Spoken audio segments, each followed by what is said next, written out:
Hello, it's ya boy, Andromeda Zach. Back at it again with some Kentucky Route Zero. Um, yeah, we're just gonna, you know what we're gonna do? We're actually going to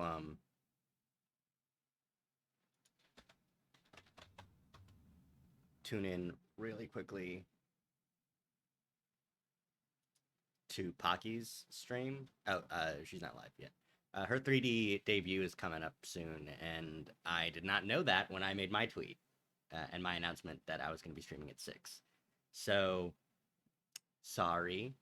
Uh, Hopefully, if there's some people in chat, we can raid you if the stream ends later. Um, and yeah, uh, we're just gonna play some Kentucky Rentucky Zucky Bucky uh, Kentucky Rick and Chicken Kentucky Ride Zicken. That doesn't sound very good. Kentucky Rentucky Zicken. Hmm. Hem. But we're yeah, I hope that Pocky's 3D debut goes well. Uh, I'll definitely be checking out the VOD, and I think other people should too. Um, right now we're just sort of vibing. Yeah. Oh no, I just realized I don't have the chat in the thing. Give me a second. Where's unless it is? If it is, no, no, no. Stream Elements, what are you doing?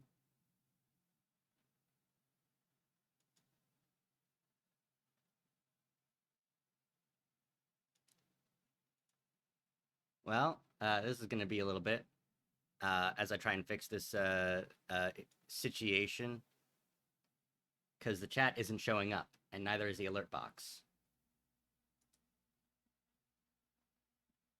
What do you mean invalid authorization token?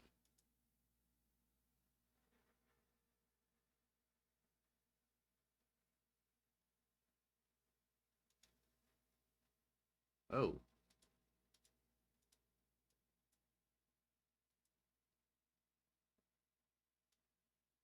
Hmm. Well, yeah, we're having a fun time.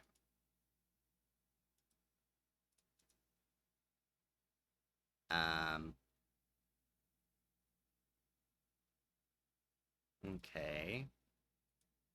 And Pocky's live now.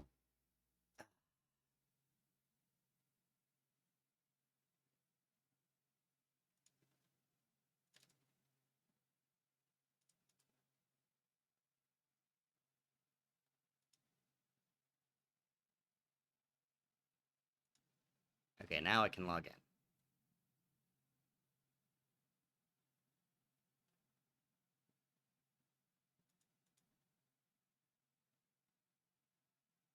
Now that I've logged in, I can load the alert box.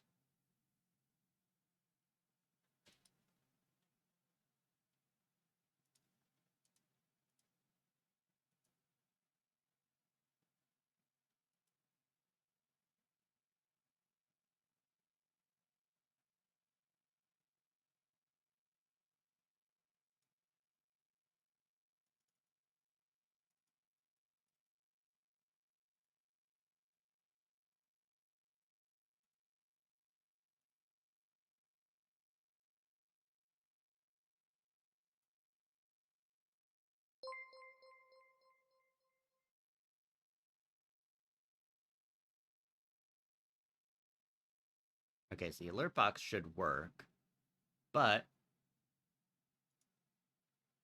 let me actually make sure it's working. Okay, it is working, but the chat box isn't working. So let's make a chat box real quick.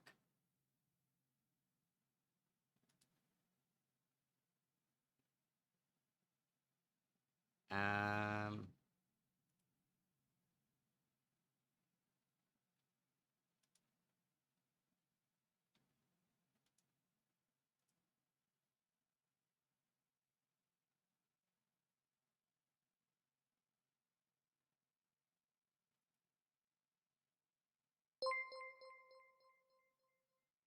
Hello. Thank you for the follow, Char.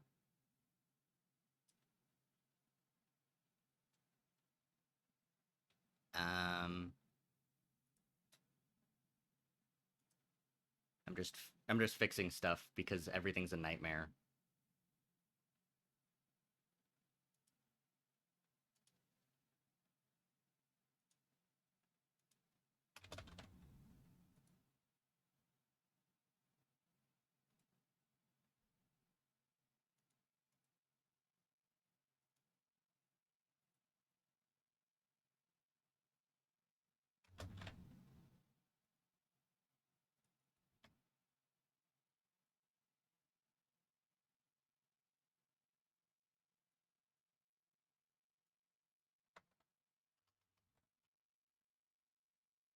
Huh. That worked surprisingly well. Oh, it's not related to this at all. It just works. Okay. Never mind. Never mind. Remove that. Okay. I guess I don't need that. Oh, that's right. I remembered how I did it now. It's working. Good. Yes, I'm sure I would love to delete chat. All right.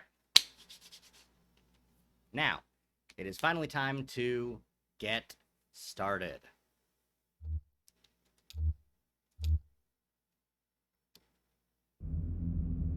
Here and there along the echo, intermission after Act 3. It has been a little bit since I played this game. I don't remember what happened last.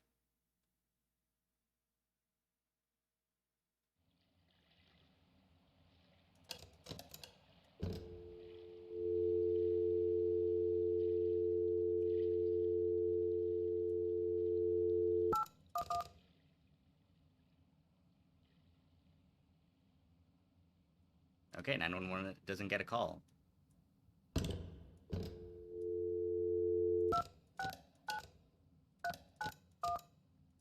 5797.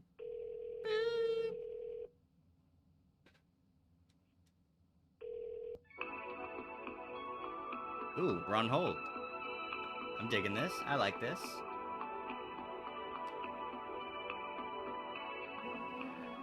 Hello.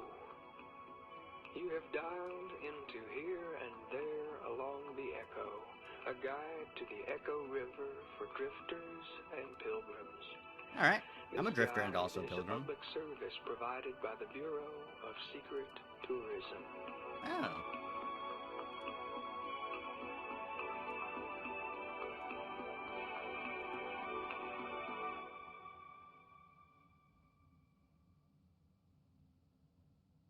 For a menu of our resources, press 1.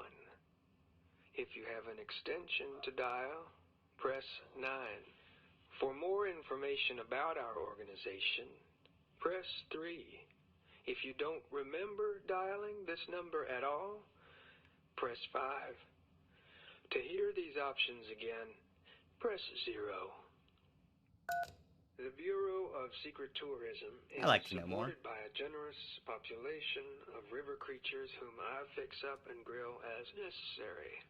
I am environmentally minded, and I believe all creatures are equally deserving of support in their transition to the next world. So Okay. I usually try to sing a little elegy like, small water creature, crab or frog. Crab or frog? Now you know that sleep is all around us, like a muggy, Guy's got tranquil bars. fog. Something like that. It's easier to come up with these songs when I'm hungry in a sort of transcendental fasting state, but I've actually just had breakfast. Fair enough. A debt of gratitude is also owed to the Bureau of Reclaimed Spaces, who unselfishly and unknowingly donates this here telephone line for the purpose of this here informational resource.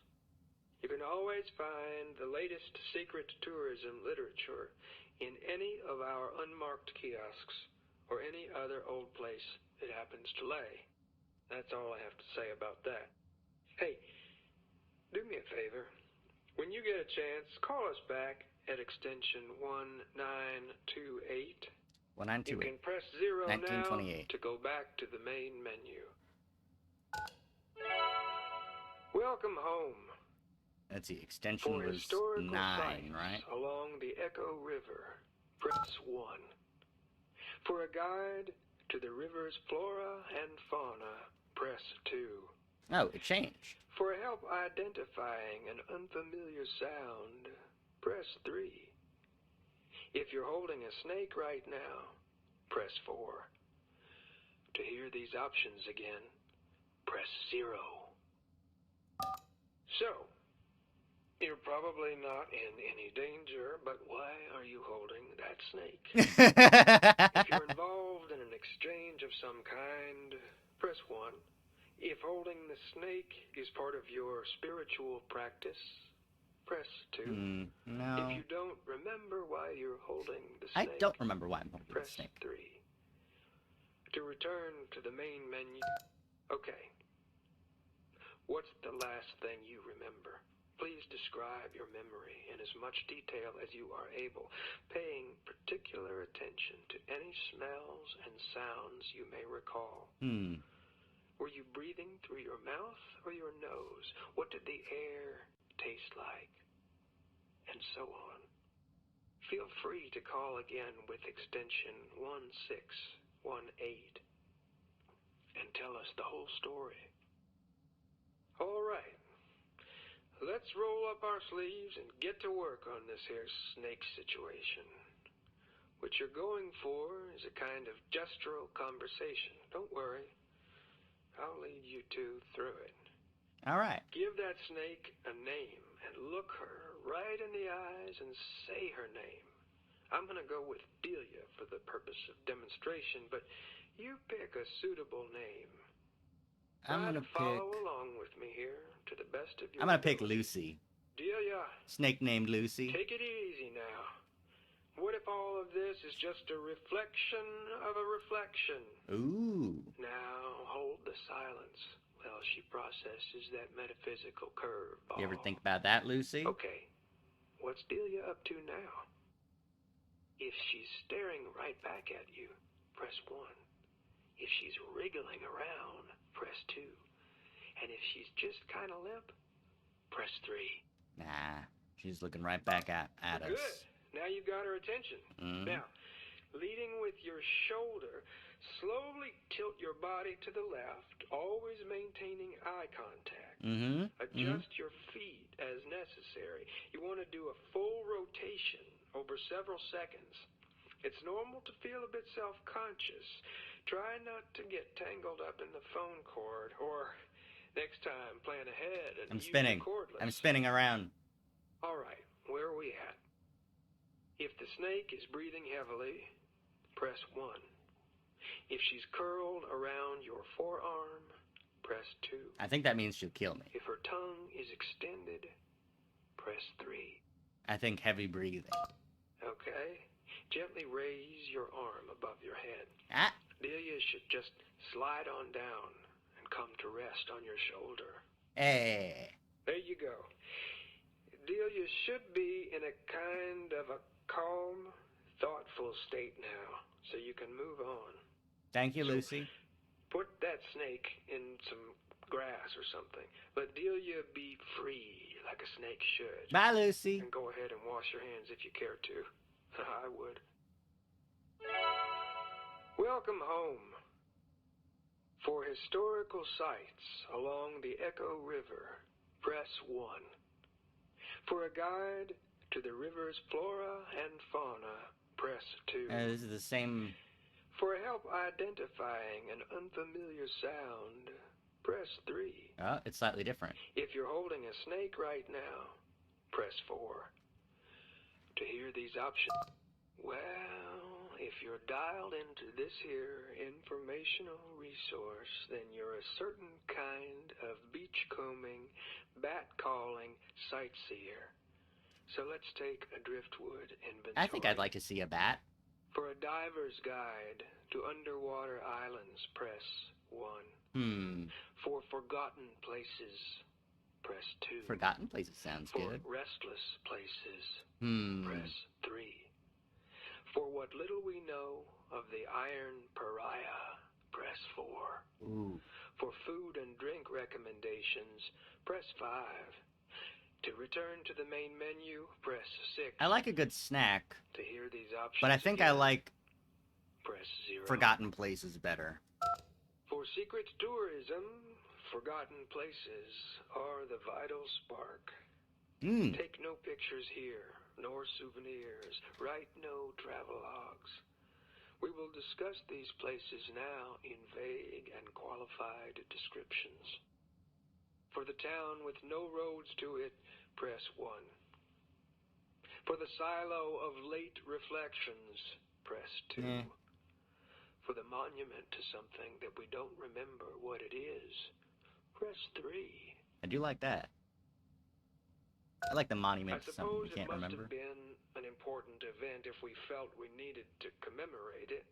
The monument looks like it was a lot of work to put together.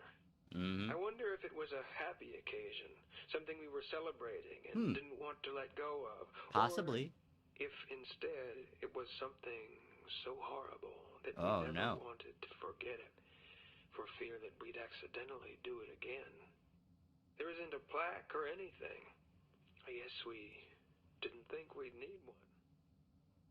For a diver's guide to underwater Oh, I canceled it. islands, I press canceled it by 1. bringing the thing out. For secret tourism.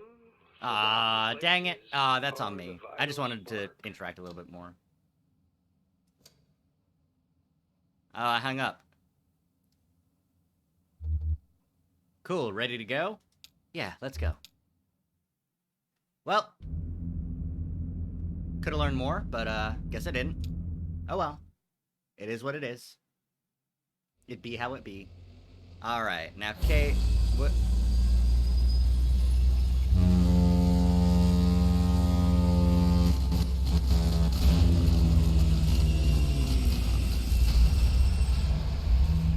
A giant animatronic mammoth.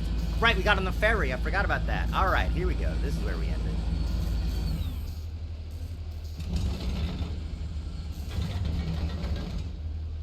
Context backlash. General wear in the gestural gear mounting apparatus 5A1 may result in undesirable play between teeth in the context and history state machine gears, causing stuttering, slippage, resetting, skipping. Guess it could be slippage. If left unresolved, gear slop can gradually throw limbs out of alignment, blend motions, and decontextualize gestures. That's section 1.8, general troubleshooting, 5.3, gesture context. Well, we're troubleshooting. General troubleshoot. Technicians of sufficient talent and experience may skip this section. I don't have any of that. I am dumb. Leaving alone, then returning later until the hue becomes apparent, pretending not to notice the problem, or hammering something with plastic. Hammering with something plastic.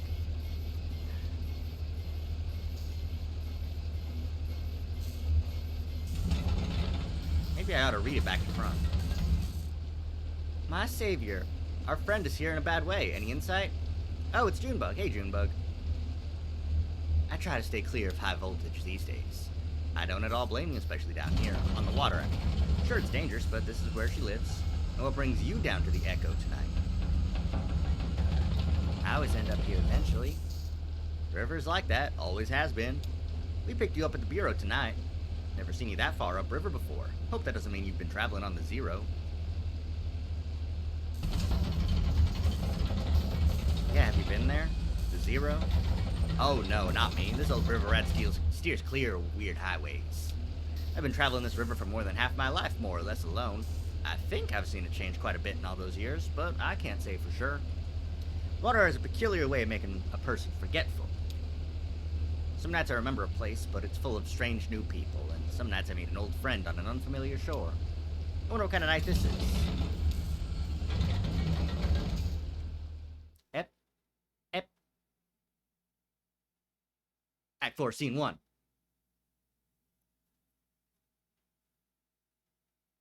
The Mucky Mammoth.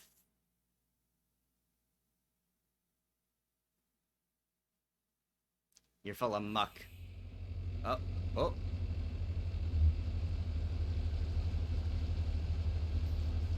Who?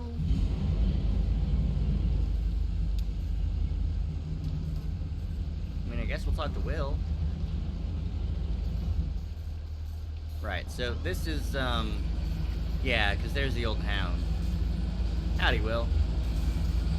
Yeah, I'm playing as the girl. I forget her name, because it's been too long. Dang it.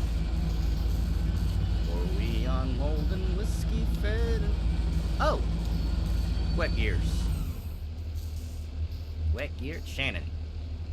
Probably. Who knows? First thing I tried anyway. Down here by this little blue box, I took all the gears out and dried each one by hand, then I loaded them back in again. That took care of the grinding sound, but her trunks keep doing that sparking, clanking, weeping thing. To be honest with you, I'm not really qualified for this work. Kate's a friend. You know how it is. Don't you? What's your story, Will? A story? Well, I like to listen to them, I like to tell them, but I don't have one of my own. I also don't have a permanent address or a pickup truck or any change of clothes. I wash my laundry in the river, and in that moment, I'm truly free. I don't even have any shoes. Hey, I should tell you where I left my shoes. Did you know I'm a classically trained organist? It's true, look at these long fingers and pedal-gripping toes. It doesn't matter. A minor in French literature earned me a position teaching Artois Tazola at the university. But some shitty governor cut state funding for our department, and I was demoted to mopping floors, running wiring through walls, or in dangerous places. I even operated the soundboard at the student theater. I left my shoes there at the university. It was a protest. Walk without shoes for something important or tragic. I ended up by the shore, and soon I was drifting along the Echo. It ran for a while above ground, and then doesn't anymore. But I prefer subterranean waters anyway. Kate brings me along, and I record what I see and hear. I try to help with the maintenance, drop off the mail, and pick up the trash. On occasions, I take the helm. Anyway, that's all I try to remember anymore. I listen to the river stories, and my own stories get fainter and fainter.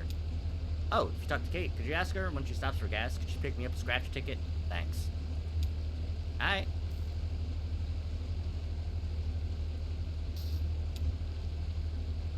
Alright, Kate, what's your story? Later, Mammoth.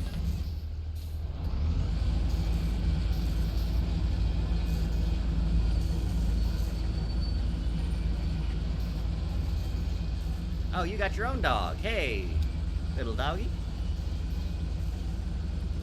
How's that cold river spray treating you? Thought I saw you squinting. It's hard water, you know. Hard on the eyes. Still irritates mine a little. And I'm piloting a tugboat through it 6 nights a week. Don't be too shy to close them in public. Your eyes, I mean. People will just assume you're thoughtful. You need tea. So, Agricide agerita, definitely. Peppermint, dried spring agaricus, milk thistle, and dried reishi. What are all those for? I strain. Dried spring agaricus masks the taste of the rest of it. Dried reishi in particular has an eccentric flavor profile. It's mushroom-based. I'm a big believer in fungal pharmacy. That your dog?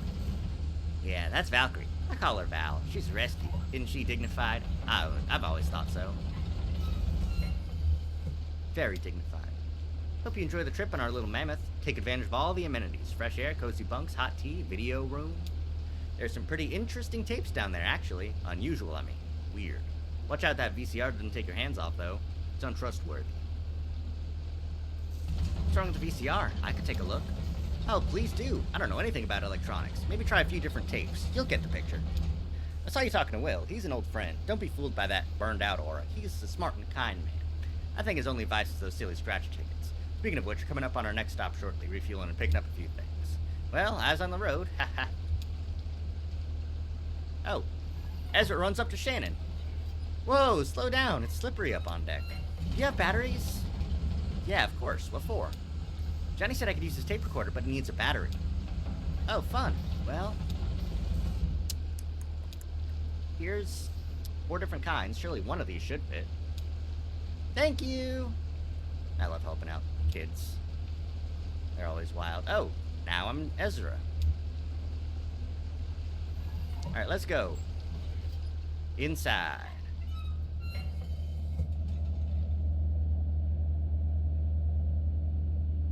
Cat! Some musicians. Howdy, folks. Really? You were entranced. You don't remember this? It's okay. We've all seen a lot of concerts. Cyrano opened. His tape machine was broken or something. It got really cosmic. Right, at the flower shop. I remember that show.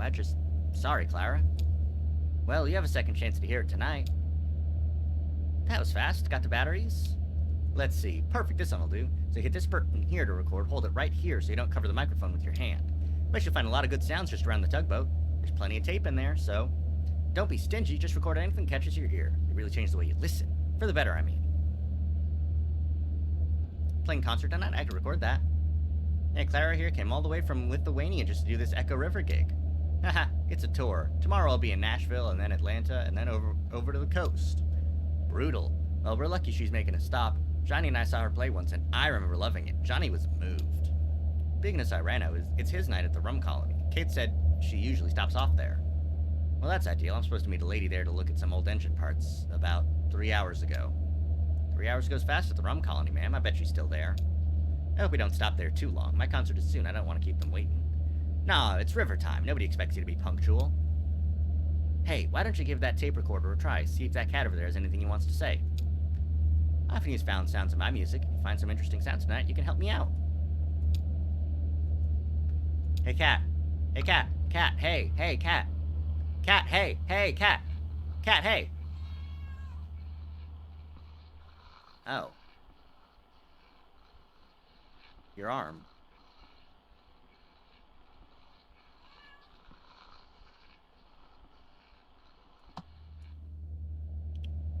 Conway, you're becoming more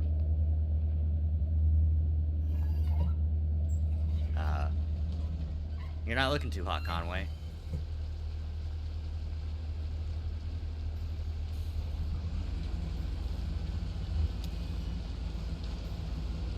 You know, it's the strangest thing. I can't remember why I came up here. Maybe you should slow down? No, I'm good. It's just that thing about, what was it? When you walk through a door, when you go into the kitchen for something, and as soon as you pass from one room into another, you forget what you wanted. You have to walk back out just to remember, like you left a part of your brain behind. Hey, I wonder if I could follow that brain crumb trail all the way back to the room I was born in. You were driving for hours. Get any sleep? You found beer. It's cooler full down there. They say it just floated by, if you believe that. Got caught on some netting and they hauled it aboard. A bounty. Anyway, there's a sign by the cooler. Take what you need and leave the rest.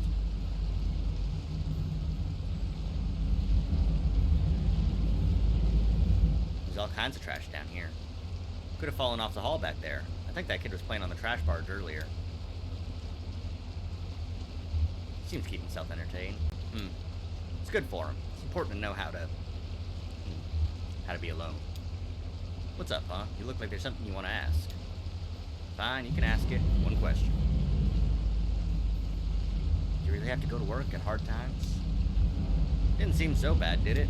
It's a way to live. I mean, rent a bed, eat the cafeteria. Not like I have a choice. I think you do have a choice. I've got to repay my debt. Hell, I should be grateful for the opportunity. If you want to die with any dignity, you've got to settle up. That's why it's such a damn shame when people go sudden. Yep. Ain't that the truth? Oop. We're on the boat. The Echo is in the zero.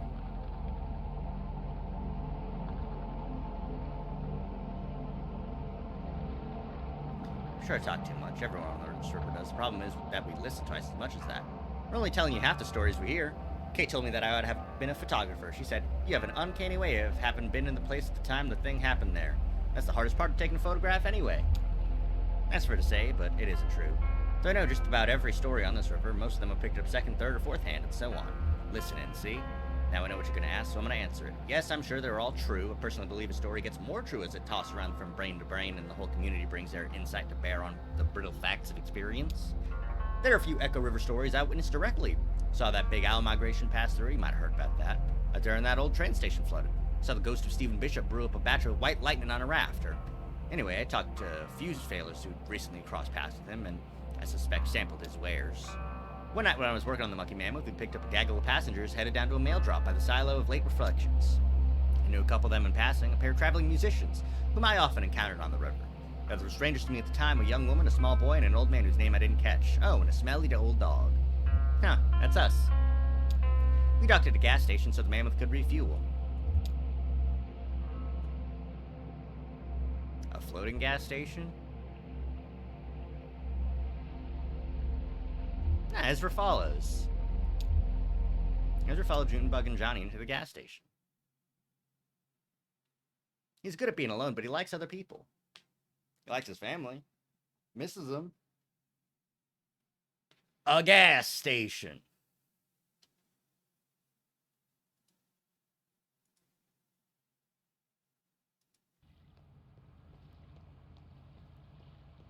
We could have closed. I usually find this place upriver. Everybody's on the lake tonight. Gas station moves around? Sure, it's not anchored or anything. Could be anywhere up and down the Echo. You just kind of run into it when you need it, or hopefully a little before you need it. I usually stop here once a night.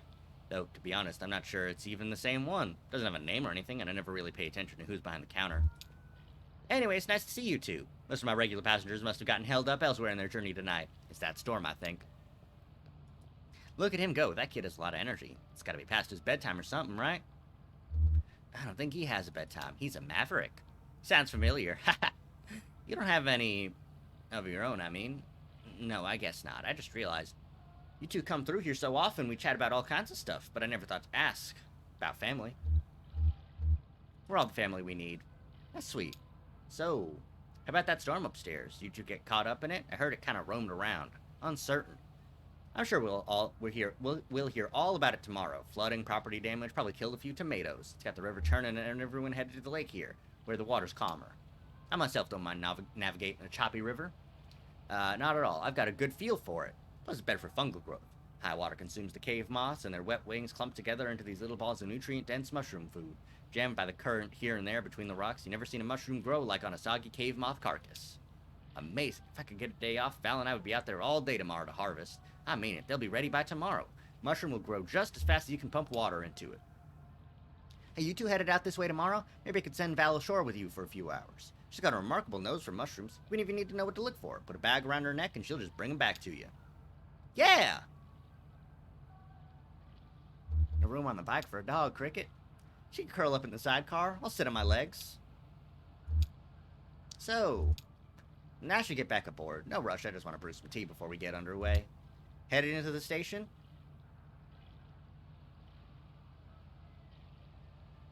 Thought I'd grab a black coffee for the old man. He's looking a bit waterlogged. Sure, don't want him falling asleep on you. Nah, he'll be alright. He seems like the type who can hold his liquor. Seems like he has a little experience, I mean. Hey, while you're in there, could you remind the gas station attendant this fuel is on my tab, charged to the Mucky Mammoth? Oh, and we'll want a scratch ticket. Thanks.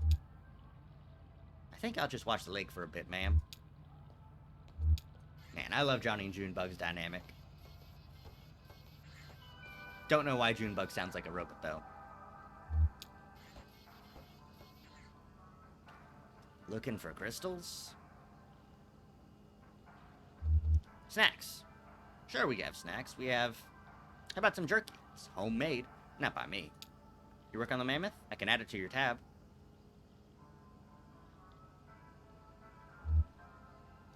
Oh, you know the tugboat? The Captain Kate said I'd have to remind you. Sure, they're here every night.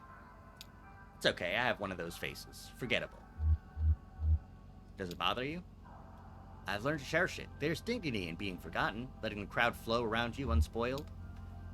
I used to live in a city, I mean a real city, Cleveland, Ohio. I had some family money then, and I didn't have to work. I lived in hotels. In the daylight, I walked wherever the people were. My only duty was to the crowd. I was its observer, its historian, its detective, its poet.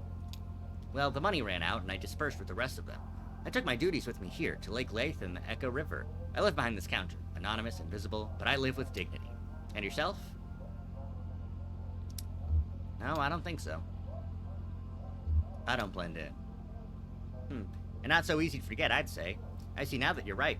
Well, that's yours to bear, then. Snacks are in the back there.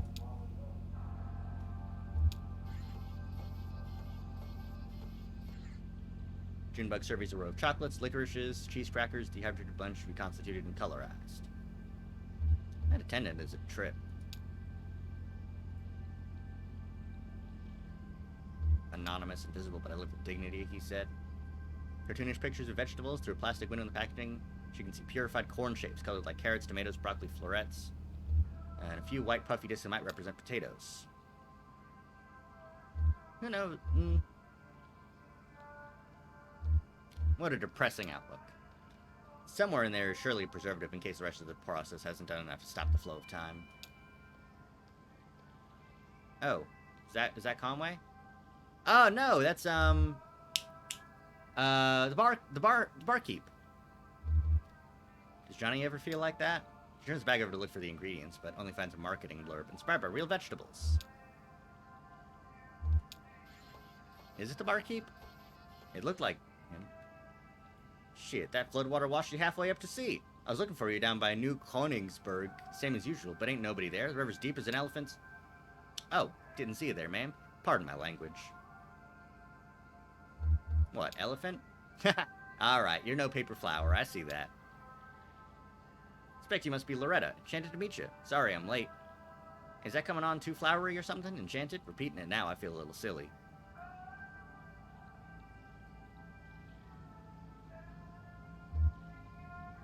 Enchanted sounds pretty old-fashioned. Is that the kind of gal Loretta is? Guess I don't know. But now I'm double embarrassed. Picked a funny place to meet. Probably right about that. I guess I thought it'd be like neutral territory. We both live on the river. It's not very romantic, though, is it? I met Loretta on the computer. We met each other there, or I guess we spoke through the computer and agreed to meet? I don't know the terminology. Haven't dated in quite a while. Back when I met Greta, that's my wife, excuse me, my ex, or maybe I'm her ex? I don't know how to say it. Anyway, back then there wasn't even such a thing as computers at all. I mean, I guess there probably was, but I never heard of one, or I worked in textiles. So, here I am. So what's her plan when Loretta shows up? Oh, maybe head down to the rum colony. Shoot, I forgot to ask if she likes to drink. You really never know these days. I guess first I'd ask her about that. If she doesn't like rum, maybe I'd try to take her by the bat sanctuary. That's pretty romantic in a sense. I mean like the misty valleys and ruined churches romantic, not like flowers and chocolates romantic. Ah, like old school romanticism. I see. Of course, they got that memorial there. It's a little depressing, actually. Maybe we'd kind of sail around that. Damn it all, I guess I probably missed her. Wonder if she'll agree to meet me again. I'm sure she'll understand with the weather and all. Nice of you to say so. Well, I guess I'll head on back. Hey, supposing Loretta doesn't want to see me after all. I'm out of your league. Haha, I won't argue with that. Actually, I wanted to ask you for some advice. I had to type up sort of a autobiography for the computer date, and I spent a lot of time on it, but I only got one reply, and that was Loretta herself. I was happy to meet her, but supposing she's lost interest now, do you think you could maybe give me some feedback? It's only a paragraph or so. I have it all memorized. I spent so damn long writing it. Okay, here's how it goes. I'm a good-natured man, retired, and spend most of my time sailing the Echo River, riding the currents of subterranean gas and that strange invisible wind that moans out the small tunnels along the bank. Seeking a companion to map the river with me. I have 2 grown children, but they live far away. No goofballs. Okay, what do you think? Think about the wind is perfect. Why mention your children? What's that about goofballs?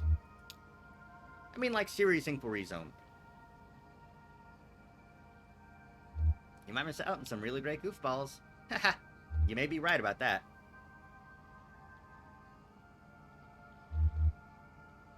Nah, children's good. And so's the wind. I like the wind. You'll be fine. Thanks for your help, ma'am. Really renewed my confidence. I'm ready to get back on that computer. You have a good night now. What's left of it, anyway.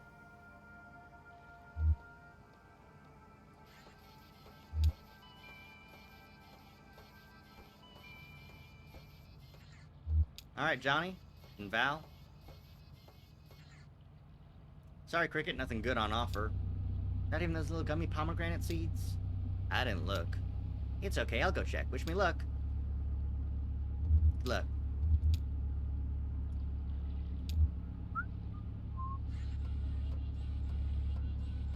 Johnny also sounds a little bit like a robot. Aw, is that Loretta? Aw, dang it.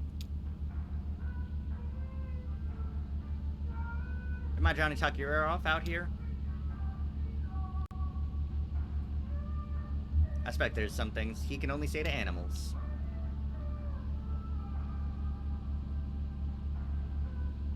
I'd like to think he could say anything to me. I missed out on the Johnny and Val dialogue. Do you carry those little gummy pomegranate seeds? I had 3 boxes at the beginning of this week, and they're all gone. Can't keep them on the shelves. To be honest, our whole inventory is pretty low right now. There's a delivery boat that usually swings by earlier in the night, but I guess something came up. Where are you headed?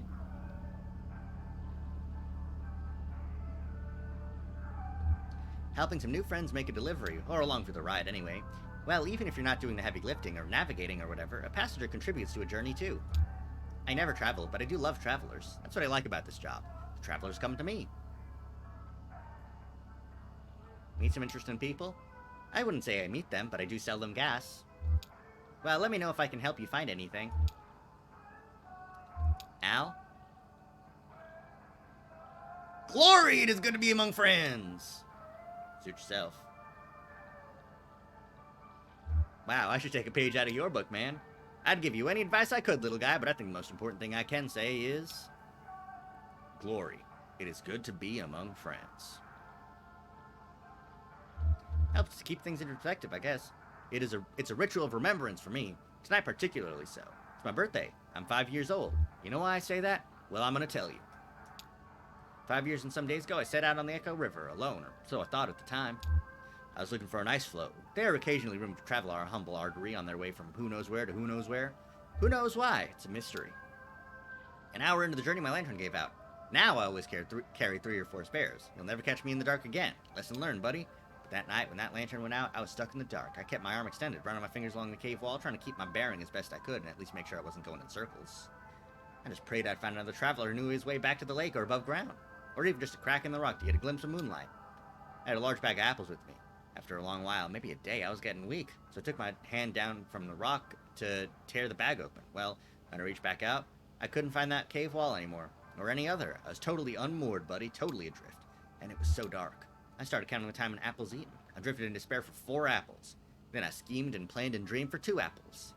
Finally, I came to accept my fate, lost at sea, and this phase I think would have continued indefinitely had I not come down to that very last damn apple. Picture me, feeling around in the empty bag, certain that somehow there was another one of those fist-sized chunks of life-giving fruit, already softened by time and probably an unappetizing brown. Nope. That was it. Just as I was about to bite into my last meal, I felt a tickle on my upper lip. It hatched right then. Couldn't have been a moment later or I would have eaten it. My last apple was infested by a damn fruit fly maggot. Well, that should have been the end of it. I should have eaten that apple, and that fly while I was at it, and put an end to our little food chain suicide pact. But I waited, out of mercy. After all, this fly was basically a newborn child, right? A gross insect child, but still a child, right?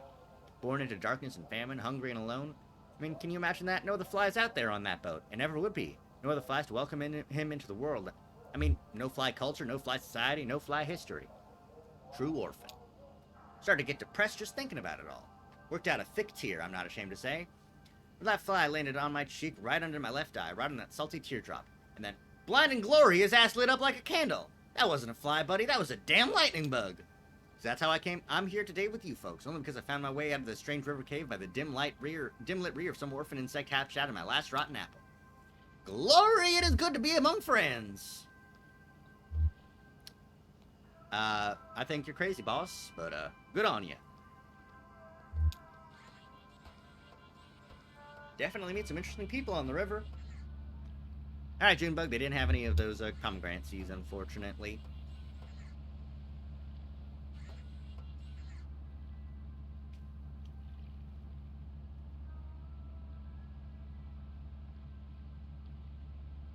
And after all, you had. Oh, I like to think he was part of the family, you know?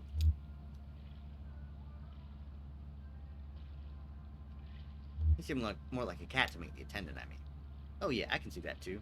Aloof, but strangely chatty. Maybe we should pick up another one. A frog or a cat or an iguana. Or something. Maybe a third person to travel with? Huh. Now that would be a whole new adventure, wouldn't it? You and me, we're good together. Safe. Free. You know what I mean? We could try stuff out, change our clothes, swap parts around, just play. I'm not lonely, just curious. With another person to play with, what else could we be?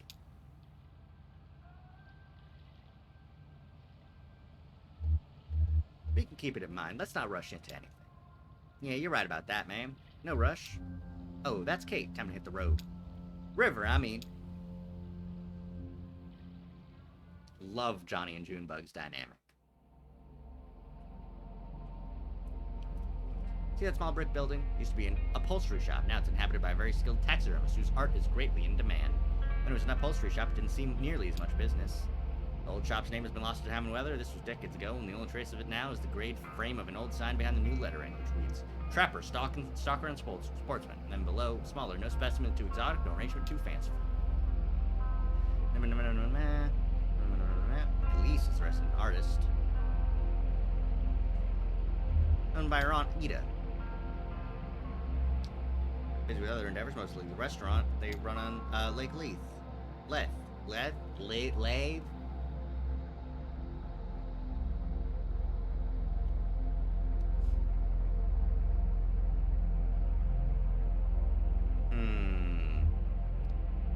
Well, Shannon said she'd take a look at the video thing, so let's take a look at the video thing.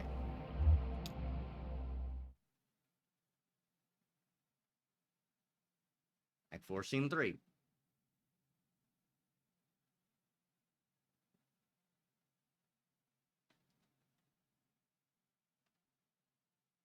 It'd be nice to visit the rum colony and see that performer perform, but...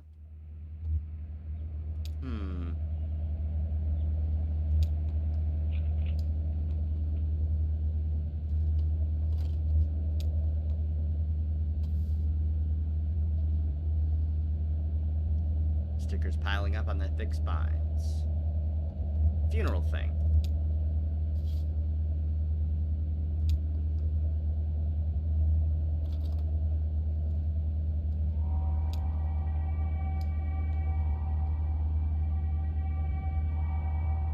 Elderly couple sits on folding chairs in the middle of a TV studio. Undecorated except for a funeral lily and a thin blue vase on the table. Lights are too dim to make out their features. Gloria B. of Munfordville passed away on Monday at her residence. Survivors include her children, Dakota, Montana, Minnesota, and Bobby, all of Munfordville. A memorial service will be held at 7 p.m. Thursday at Hatton Huffman Funeral Home in Munfordville, with cremation to follow. She never knew Gloria. He thinks he may have heard the name, wondering aloud if she ever worked at a cafe down there in Munfordville. The woman who ran that place was once called Gloria, or maybe still is. They take a call, someone who knew Gloria B., if not very well. The caller once installed a satellite dish at Gloria's house, a 900-square-foot ranch-style home on 2 acres at a dead end backed by weeds and pine. When the caller mounted the ladder up to Gloria's roof, she slid open her window and tugged urgently at his pant leg. He followed his gaze down to 2 wild turkeys picking through the weeds. Gloria and the caller watched silent and still, as huge birds foraged obliviously into the trees. Then he installed the satellite dish. Sad.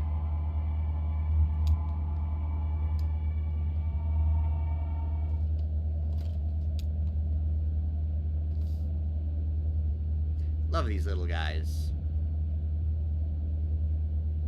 Eh? Question mark?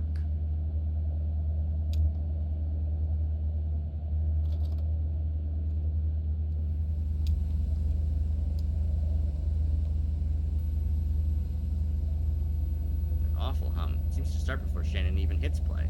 Then there's the familiar room. There are the blank gray walls marked with tape and school desks, and this time she noticed a few more details. A murky carpet like standing water, some video equipment stashed in the corner, a row of lockers, and there's Weaver, looking serenely at the camera. As before, she starts speaking, and as before, there's no sound but that hum. Shannon finds Weaver's words coming back to her as they appear in captions on the screen. Mail, school, and these magnificent tragic horses. Go underground as deep as you can go. The air is cool and the earth is damp, and when you close your eyes, you are surrounded by the dead. Remember where that is? You'll find your way from there. I think this place is what you're looking for. Some of it will wash away soon, but I think you'll be happy here, even without the mail, school. The text repeats for a few minutes, and Shannon stops the tape. Huh. I guess that's the tape that, she got from Weaver.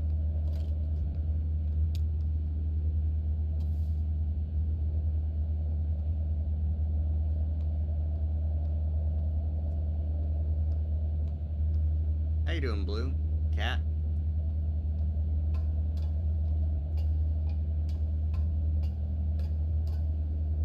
Let's go up.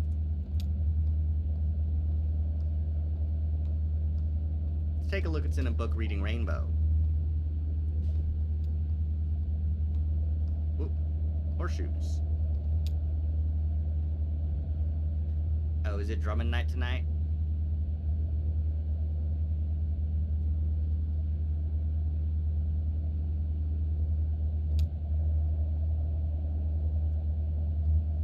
Maybe Maybe that's what funeral music sounds like to me, unburdened. Oh, hello. Kate and I were just trying to remember the Mammoth song. But neither of us have heard it for years. We'll just found the mechanism. Mammoth's belly, hidden in gritty, matted fur. Ha! It's like a big music box. Oop. If it does become Drummond Night, I will end the stream because it's a little bit much for one stream. But we'll see how loud it gets, how bad it gets. Sometimes it's drumming night, and that's okay. Oop, drop my thing. And we're back. A slowly spinning cylinder covered in metal pins that pluck her dulcet guts and pump the bellows in her bowels. Some of the pins are rusted and worn away, easy to replace if we can even ever remember what the notes were. Did I hear you browsing the archive next door? Find anything good? Found something pretty unsettling, actually. Oh dear, I don't even know what's on half those tapes anymore. They used to all be movies and that kind of stuff. I like nature documentaries especially. Some people left home movies or little art videos they made. The damn VCR devours anything you leave in it. Just switches into record mode at random, I think, and picks up whatever's coming in over the antenna.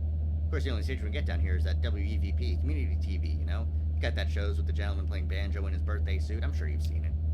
Oh, yes. If there's no tape in the machine when it tries to start recording, it makes this awful sound like putting a squeaky toy in a food processor. I can hear it above deck. Awful. That's why I put the sign up. Please do not rewind after watching. At least that way nothing gets taped over anymore. I'm sure I can fix it. My hero. We were talking earlier. She has an intuition for these things. Just like to take things apart. You should meet Dashiell. He did a lot of volunteer work for WEVP in the early days, wiring up antennas and relays, stuff like that. I think you two would have a lot to talk about. He works at the telephone exchange. I'm afraid he's been let go.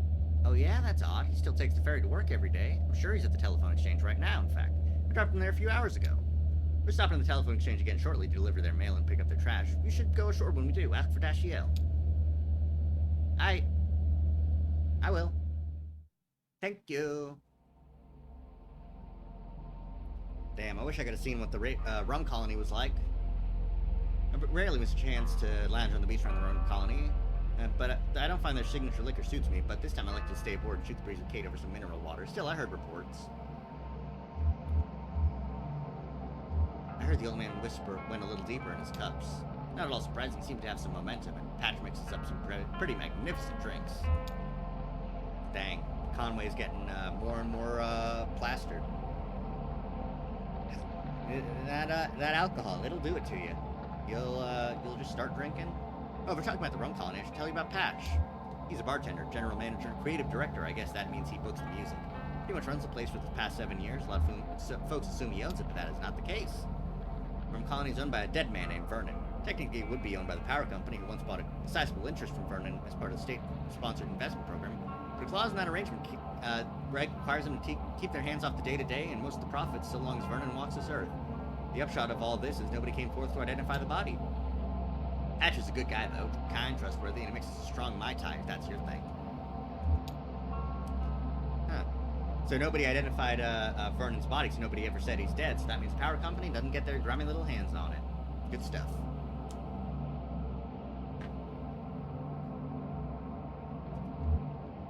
Clara, Kate, and I stopped to do some business by telephone.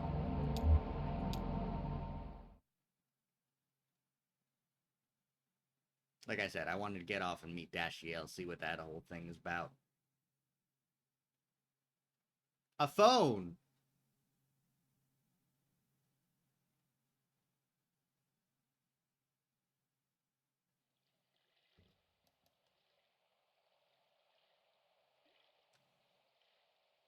Guess we're gonna be here for a minute.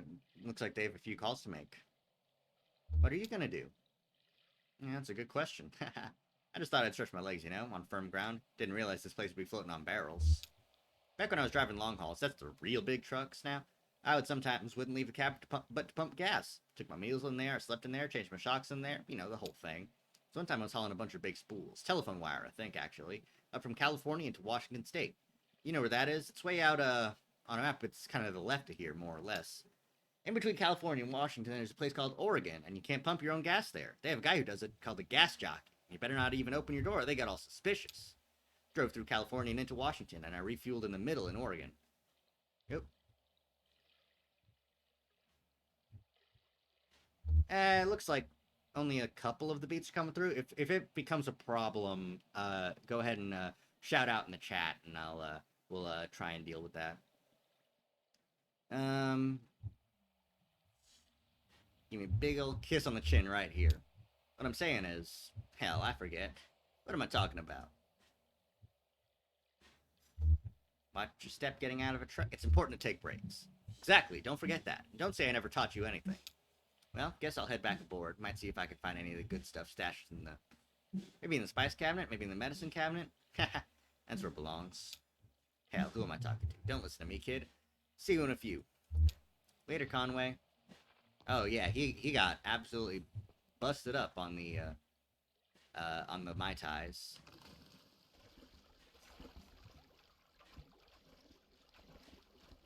Ugh. Huh.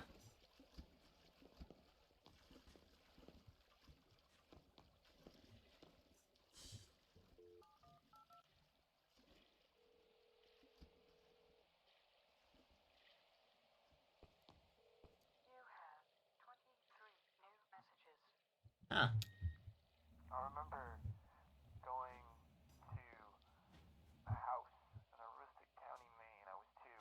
We were moving, and we were driving up in a white Nissan station wagon with faux wood paneling. And Huh. it was the first time that I'd seen the house that I was gonna live in for the next 7 years.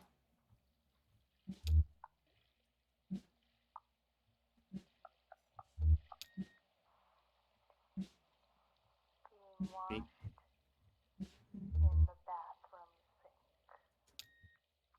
I was just parking my car. I had to parallel park it. The street that I live on was full, but there was a but it just got cold today for like the first time in a long time. So I had the heat on. Um, uh-huh. and whenever you have the heat on in an old car, it definitely Heat has a smells a smell. certain way. Heat has a smell. It smells kind of like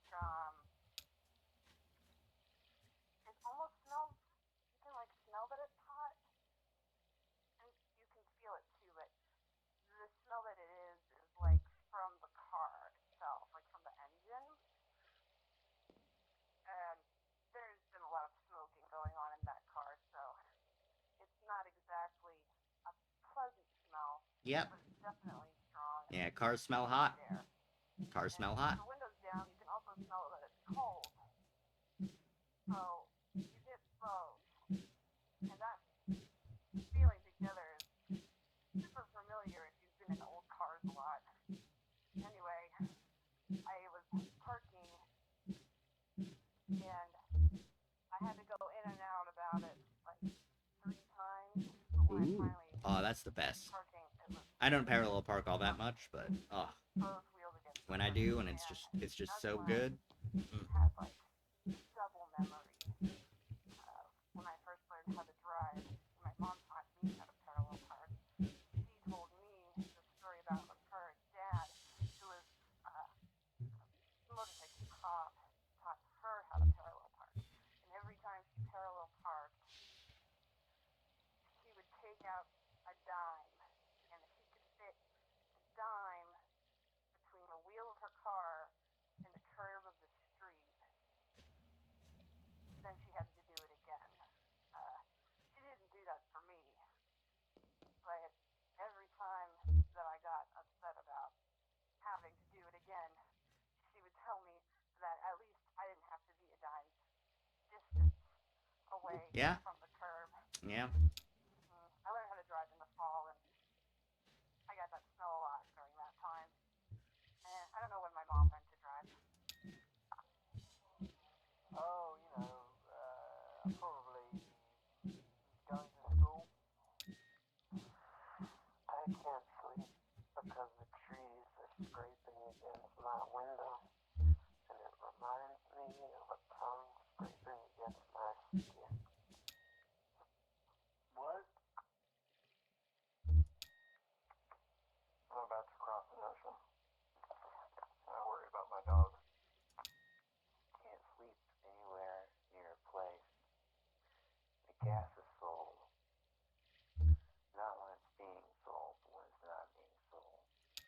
Okay, It was yeah. tough to hold on to this thing, but yeah, my hands are pretty damp. I remember the number 10 in a flashcard with a turkey on it. Is that the only thing you remember? That's Guess your all name's about Turkey. that. Or 10. The frogs are too loud. Frogs are too loud. You should quiet down.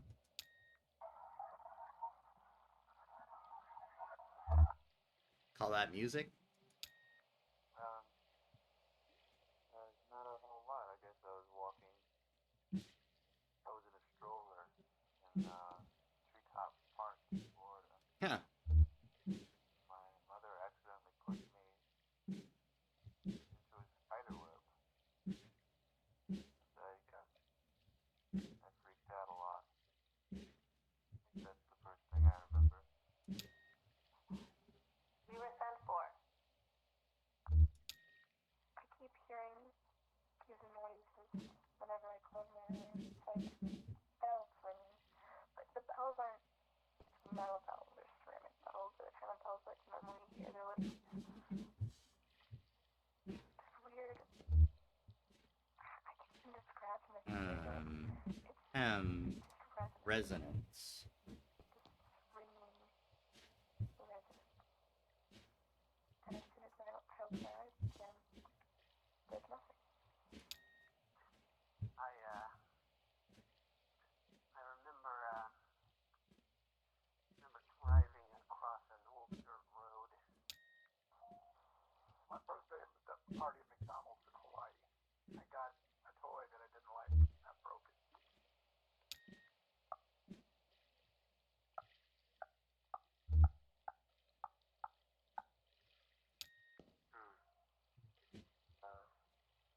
Getting caught next to the jungle gym.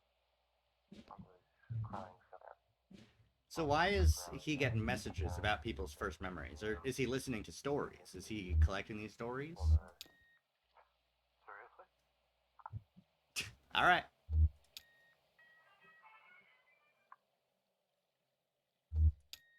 Whether I wear boots or sneakers, my feet always feel damp. Cold and damp. Yep. Well, I was hoping that you'd be able to tell me why I can't sleep. It seems like it's been a long time, and it seems like it's been it's time to sleep now. End of new messages. Alright. That's good diving in too. It's actually really cold and kind of dangerous. Did he say where he was going? He's looking for the good stuff. I see, still thirsty. Kate gave some diet soda in the broom closet, but you didn't hear it from me. It's next to the bleach. Bring a flashlight. Oh no, I don't think that's what he's looking for. So any important messages? Every single one. Where are you headed tonight, small man? I don't know. Good for you. We met Ezra early tonight. He's been very helpful. I'm hoping we can return the favor once we get back above ground. Poor kid was sleeping at the bus station and just lost track of his folks. He'll be alright. He's more at home down here than any of us. Trust me, I have an eye for it. So what's the plan now? Ah, Shannon's gonna get some calls? No, this is Kate. That's right. Wait, is this Kate? Or is this, Callie? Or Clara? Kate, thanks for calling. How are you feeling? Pregnant? Couldn't get settled in bed, so I was just watching TV. Some cooking show about high-concept junk food, and everyone from my high school chemistry class was there making cupcakes out of old bicycle parts. I think I might have dozed off a bit, actually. Honestly, this baby can come out whenever he wants. I'm completely over it. Don't rush it, just try to get some rest. That's what Eric says. Haha. I guess it'll happen when it happens. I mean, obviously it... Whoa! God, the phone's down here is such a mess. Hey, Kate, I really appreciate you checking in. I have your paging number, and so does Eric, just in case I'm too, distracted or whatever. I'll let you go. I should try to eat something.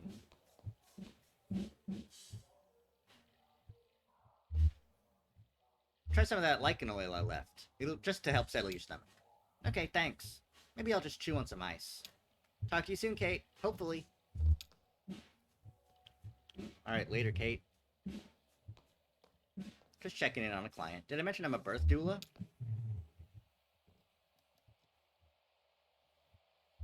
Oh, how does that fit with being a tugboat captain? Some women choose to come labor on the boat, actually. For the rest, I have a backup, just in case I can't get back to dry land in time. I've been lucky and only had to lean on her a handful of times, out of several hundred berths. You never believe how many people are just born all the time. Everything okay? Everything's great. Sounds like she's ready.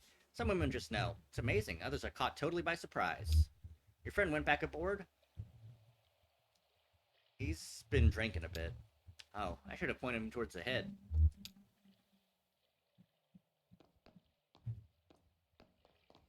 Oop. This is Clara? She ringing ahead to let him know that the concert's gonna be a little bit late? Oh, Lithuania! I'm glad you phoned. I was just thinking of you. You're sitting by the phone waiting for my call? That's so nice. I was eating an early lunch, actually, and my mind was wandering. I visited the hospital yesterday. I went to visit Uncle Andreas, but they moved him. Now he's in a hospice care facility run by some old Polish nun. Everyone says it's very nice. I asked him about visiting, and they said he didn't want any visitors. He's just being stubborn. Yes, it's typical of Andreas. I was thinking maybe if you came to visit, he would see you. All those afternoons you two would go drinking beers by the river. Don't you think it would mean a lot to him if he could say goodbye to you in person? Oh, Nadia, I'd never make it back in time anyway. It's true, you're a long way from home, Clara. I suppose it can't be helped. Oh, here's Mother at the door. We're going to try again to see him. I hope the tour is going well. Love you. Be careful.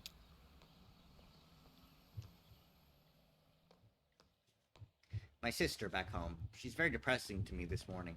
My Uncle Andres is terminally ill and refusing visitors, and Nadia is making a stir about it. I'm sorry to hear. Are you close? Yes, but only recently. He lived abroad for most of my life. I only met him a few years ago. My sister is older, so she knew him as a child, too. So I think her respect for him is distorted by sentiment. We must always take the dying at their word. Their motivations are beyond our understanding. The older man, he's swimming back to the mammoth? No emergency, I hope. He's looking for the toilet. Well, I hope he finds it before we embark. He seems unsteady on his feet as it is. Brendan approaches. I don't suppose any of you folks are headed past the Bureau of Reclaimed Spaces. Not on this run, but we'll be coming back this way in a few hours. Well, I may still be here then. It's no big deal. I'll just hang out and read or something until it's time to head back to work. Hey, you folks are traveling with that old guy, right? With the leg? Is he okay? I saw him earlier tonight. He came by the storage facility for some files. He totally bit it on the staircase. He's okay though, right? I think so. I don't know him too well. He's a passenger. Cool. Hey, I guess he's well enough to swim. Well, have a good night. Or, morning, almost.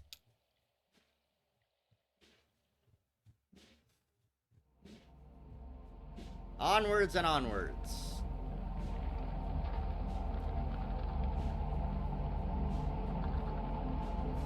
What kind of stories we got this time, Will? Ooh, those drums are definitely picking up now. That right there is Ratliff Monuments. If you ever need a headstone carved for a loved one, I mean. Violet Ratliff, never married, nevertheless bore 6 children. Earl, Kelly, Barb, Ron, young Earl, and Beauty. For each birth, she locked the doors of Ratliff Monuments for only one day, even with the young Earl, when she was in labor for 36 hours. Well, that's what folks said, and I met her, and I believed them. She had the unyielding disposition of a cliffside. None of Alan's children had any desire to go into monument making. Beauty thought it was all a bit ghoulish. There's some truth to that. Very little demand for monuments to live in, after all. The run of the shop fell at last to young Earl, the only Ratliff still at home when his mother finally passed at 82, and who then had the honor of engraving her headstone. He's done well for the most part. His craftsmanship has suffered over time. His hands, cut and bruised by missing strokes, shaken apart from the inside, too. He learned from Violet when striking a block of stone with a mallet and chisel to absorb the extra shock right into his bones as to keep the apparatus straight and carve a perfect line. He spends his time outside work just caring for his hands, soaking his bones in salt water, doing little exercises and stretches. We won't improve the straightness of his marks, but it might put off the day he finds himself unable to carve a line at all, scribbling on rocks like his ancestors. As the day he has nightmares about. He dreads it like death, though he makes no distinction between the two. Yeah, fair enough. If you spend your life doing one thing, worst thing that can happen to you is losing that one thing. Yep. It's not something I think about too often. I don't like thinking about it too often myself. Hey, where we at now? Boathouse? Dock? Amour? That's amore. Ezra taught us a card game. Shannon, Ezra, the old man, and I stopped at the Radvansky Center to make some quick cash. Nah, let's have a card game with Ezra. Game seems awful. This act seems awful strange. This riverside trip.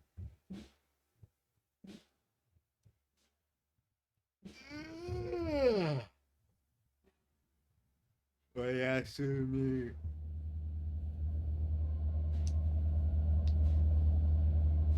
Clara draws a card. 3 deep breaths, 8 white doves, 5 slow hours. 7 blue petals, 3 deep breaths, 8 white doves, 5 slow hours. What are we listening to? Oh, just this tape a friend of mine sent. They live in the desert. Fisinks, something like that. Sounds good on the Mammoth's PA. Yeah, that's the only way I listen to anything lately. Haha. Your turn, buddy. 9 gray feathers, 7 petals, 3 white doves, 8 deep breaths, 5 slow hours. Versus 3 deep breaths and 8 white doves. 9 gray feathers. Stay focused, haha. No, I've got it. 7 blue petals and 5. Oh no, it was 9, 7, 3. This game is more difficult than it sounds, my friend. You still did pretty good. And we're only, how many cards in now? 5 or something? I assume it'll go to 52. Goes until everyone forgets a card. That could go on a long time then. Well, not with this crowd, I guess. Haha. We're all too soggy-brained. I know I am. I even take homemade-up supplements for it. Shade-grown lichen boiled with the peel of a lemon, then frozen and crushed with oak leaves. It's scalp massage oil. You can smell it if I get close. It dries the brain out a bit, which is helpful for a good memory if I can remember to use it often enough in the first place. Oh, don't worry, the soggy brain has its benefits too. If your brain is soft and damp, new ideas can make a clear impression, like a boot in wet sand. But like wet sand, it can easily get muddled and washed away. So there's a trade-off, see? It's a shame we can't have it both ways, isn't it? What's this game called, Ezra? Forgetting game. Well, we learned the forgetting game. Kate likes to give her passengers the opportunity to make some floating around money, and that lab pays cash in small envelopes upon completion of their little gauntlet of non-invasive tests. It's a project at the university. I think they're studying... I don't remember. Mammoth also collects their trash, mostly shredded paper, though Kate says once they left half a vending machine on the dock. But nobody seemed too interested in the lab stop that night. They stayed aboard and played a card game. I read a book. Let me tell you about it. It takes place in a small town in the Pacific Northwest. It's never named, but it's colorfully described. Woolly fog, broken coastline, provincial shopkeepers. They're mail carriers. Mimi and Jen seem to be at the same point in their lives, like their work. Playfully antagonistic relationship with their boss. I only read a bit from the middle.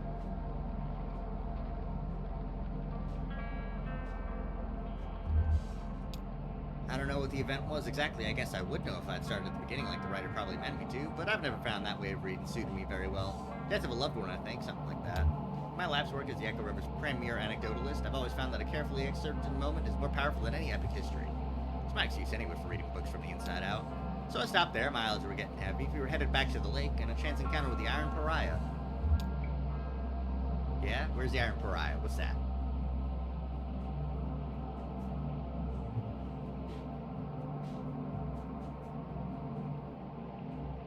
Sort of a big wide open space. I hope it's not something big and wide open.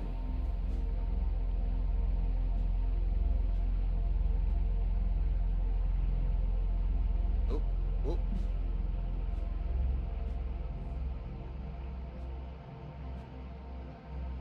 An island. An island with trees?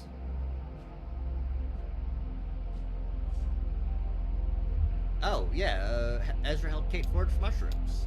Love to get some extra shrooms.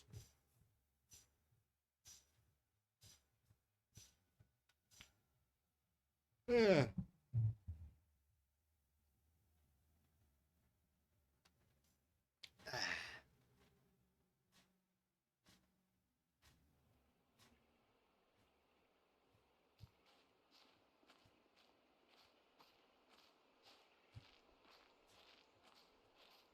What is this? Big old rock? Remains of a something.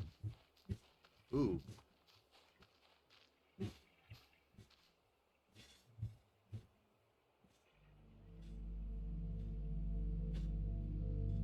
I know this song.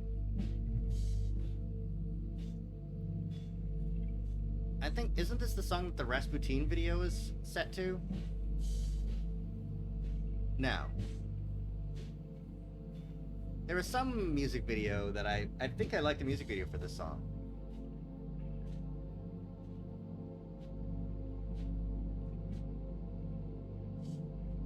Kate gently rolls a fallen branch and plucks something white from the underside. She holds it up for Ezra to examine. She lit a second cigarette with the embers of the first. She trembled, sweating a little under her heavy coat. There were near the doors, but she was following no directions. No smoking 25 feet of the hospital entrance. Nah, let's show off to Ezra. Claricebella porrigens. The common name is angel wings. Isn't that pleasant? They have a delicate springy texture and they're tasty, like sweet moss. Would you like a bite? Okay. Now.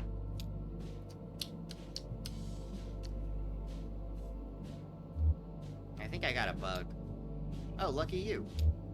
I'm kidding, you can spit it out if you want. My mushroom hunting mentor told me it's useless to pretend to know mushrooms. They escape your erudition. The more you know them, the less sure you feel about identifying them. She taps the cover of the small red book she's carrying. That's why I always bring my favorite guidebook. Kate points to a small mushroom growing in the dirt. Oh, here's an important one to recognize, though. Look, see the sort of greenish pallor of the cap? Amanita phalloides. That's Greek. Amanita means mushroom, and phalloides means... never mind. It smells like honey. Yeah, sort of nauseating, though, right? Sickly sweet.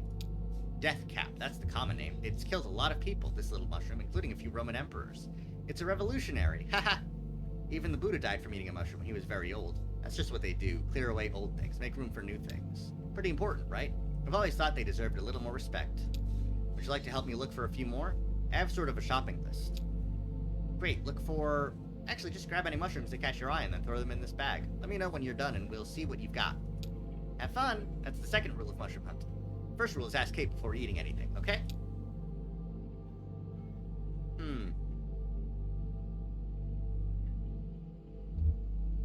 A plastic bag, base with cypress tree. I see the plastic bag. It's ragged and waterlogged. He nudges it with a stick, coiling up a plastic thread and spreading it out on the beach. He didn't like to play in the house. It was always too cold. It seemed to store up the cold at night, then slowly discharge from it into his bones during the day while the sun bounced feebly off the windows. But he liked to play in the woods behind the house. He'd taken a knife from the kitchen, selected for its long, serrated edge, meant for slicing bread. Its teeth had reminded him of a saw blade. He was determined to collect some firewood to heat the house. There are no mushrooms in the bag. Let's get the stump.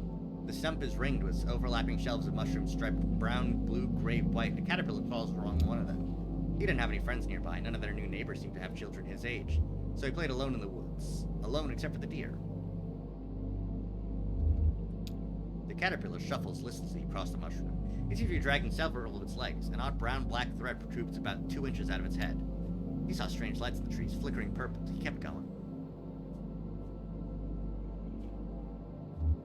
Let's put the caterpillar in the bag.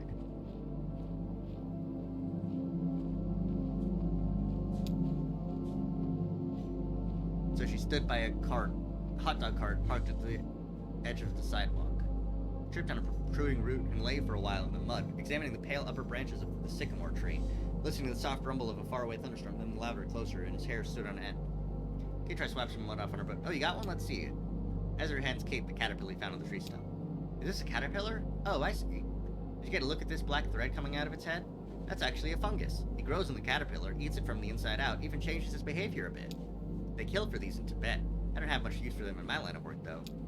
You got me beat. I didn't find a thing. So,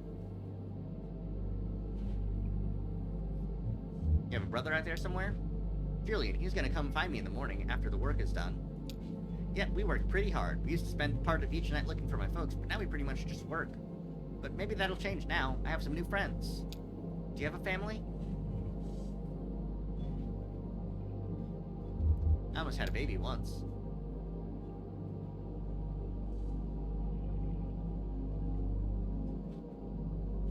I got very sick, and the only thing that helped me was a funny-looking mushroom called collared earth star.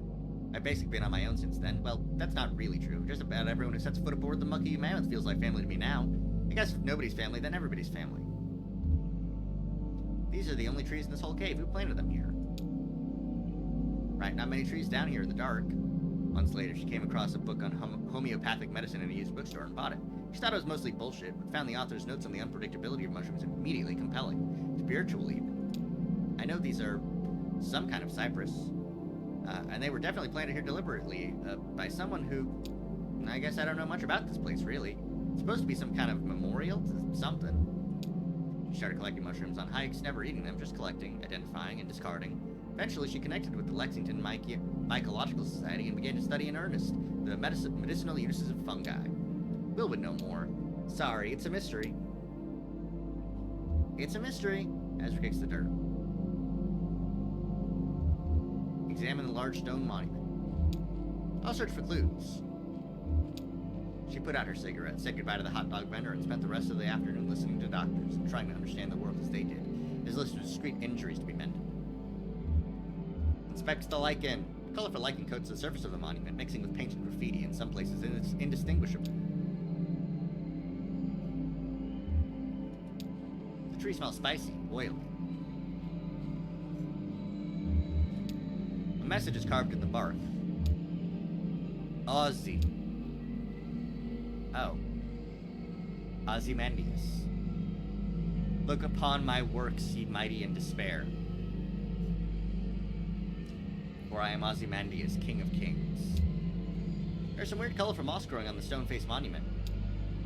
Oh, that's called lichen. It's actually part fungus. It's sort of a weird hybrid. Not really my area of expertise. Ugh. Screams? Some of it is poison, the usual. Ha! Beautiful though, isn't it? What do you think that monument is for? I'm not sure anyone remembers. Is that a boat full of cats? Somebody carved Ozzy into that tree over there. Oh, huh. What do you think that means? It's part of somebody's name, or it's short for something. Observe 0 yaks. Old zebra yard. Ornery zoologist yawn. I don't know what that means. Yeah, it was a stretch. Well, that's right. I can't say I know what that all adds up to. Like I said, I wish Will were here. He'd have some local history for us. We can ask him back on the boat. Oh, there it is. The Iron Pariah. Don't worry, it's just passing by. What do you think of it?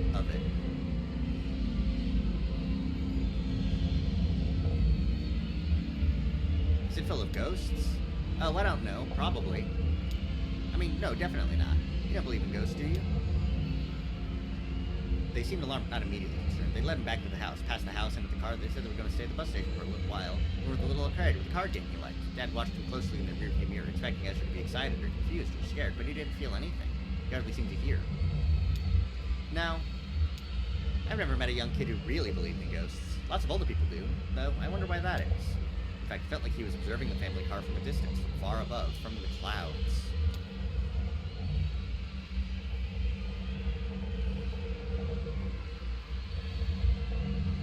I've heard it was in the Civil War. Guess they had boats full of soldiers and supplies going up and down the Ohio River, and they fought on the river like boat to boat with cannons or something, I guess. Machine guns? I'm no military historian, as you can probably tell. Haha. Anyway, I guess this one just got lost and somehow ended up all the way down here. Maybe it slipped into a cave up north. They're all connected, underground. There's another version of the story where it didn't get lost. It was full of deserters. They came down here to hide. Maybe that's why it's a pariah. Supposedly there's no one even aboard. I mean, there must be something on there. Life is everywhere. Some kind of hardy mold. Part of it could be flooded and host to some of the eyeless fish that live in the Echo. Maybe there's some mushrooms growing in there, slowly consuming military rations from over 100 years ago. More mysteries. They do pile up over the time as we forget the details. Thanks for taking me mushroom picking. Mushroom hunting. You can pick apples because they're right out here in the open. Mushrooms hide. You have to hunt for them. Great work, everybody. Back on the road? Not yet.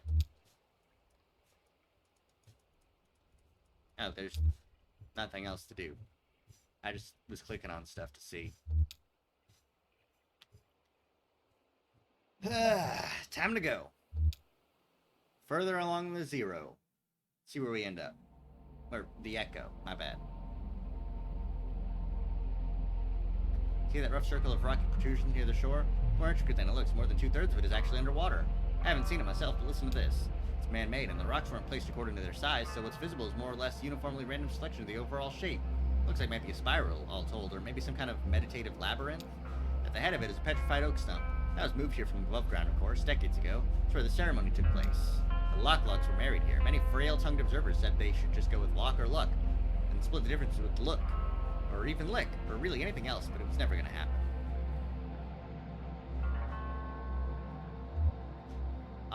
Greta Luck and Norm Locke were high school sweethearts. They took chemistry class together where she challenged him to shoot the moon, learning formula and compounds well enough to answer every test question exactly wrong and achieve a perfect failing grade. Their engagement was welcome news for the family business, who had been looking for some opportunity to merge interests.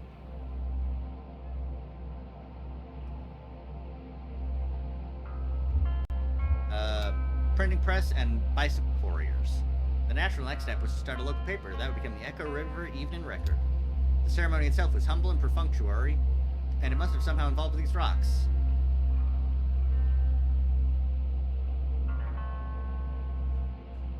Maybe they walked around them in a spiral like a symbol of their ever-tightening bond, and it must have also involved that petrified stump.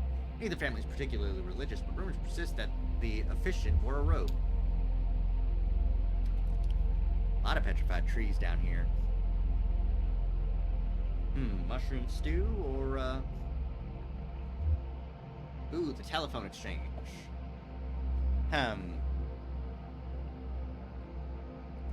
Let's head out in the dinghy.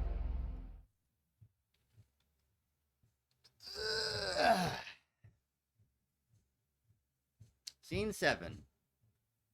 Telephone exchange. Yeah. We also want to ask for Dashiell. Forgot about that. Thanks again for your help. This is about as far as the tugboat can go.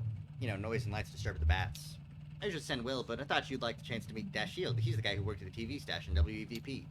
So we passed through the Bat Sanctuary, which is really nice, by the way. Be sure to check out all the plaques and stuff for cool bat facts. Plenty of time. Anyway, the Echo Central River Exchange, or excuse me, Consolidated Auxiliary Switch number 30, they changed the name when the power company took over. Anyway, it's just on the other side of the Bat Sanctuary. Their dispatch is going to Poppy. She's an operator. The operator. Meet you on the other side at San Benito's for our scheduled early breakfast stop. Just follow the river. Can't miss it. Oh, I forgot. May or may not be interested. There's this kind of weird memorial sculpture on your way in just before the Bat Sanctuary. I always recommend people at least stop and take a look at it. It's really sort of, I don't know how to say it. You should check it out. Okay, bye. Hold on, I gotta add somebody.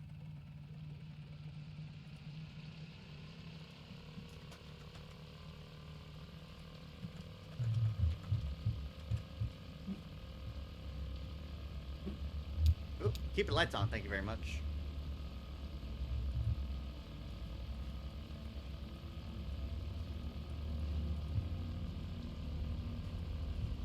Huh. That is pretty odd. Let's take a look. We claim these helmets in the name of the folks who wore them when we place them here in their memory, but also as a spit in the greedy green eye of that power company who bought up our old mine and traded our brothers and sisters' safety for a little more yield, but only yielded 28 good men and women dead when the walls collapsed and the tunnels filled with water. Their lungs were black, but now they're washed clean and full of water, too, and swept through hidden tunnels into some awful cave we will never find, and so we guess the water buried them for us. So let this here be the marker for their grave. And if any son of a bitch from that power company wants to take back these helmets as company property, just you try it and see what will happen. Hey, Elkhorn, that's the mine we met in, where your folks, worked. It's like it's been here a while. I sure as hell wouldn't mess with it. You think whoever wrote it is still that angry? I don't think you ever forget anger like that. No, I guess you probably don't. This probably stirs up... I mean, how do you...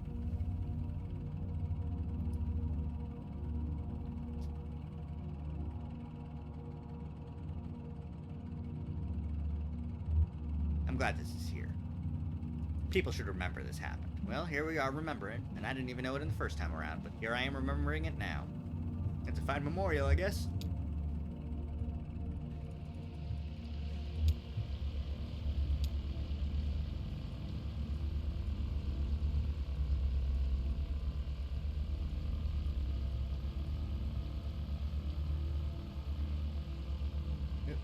Hey, brothers. What's going on?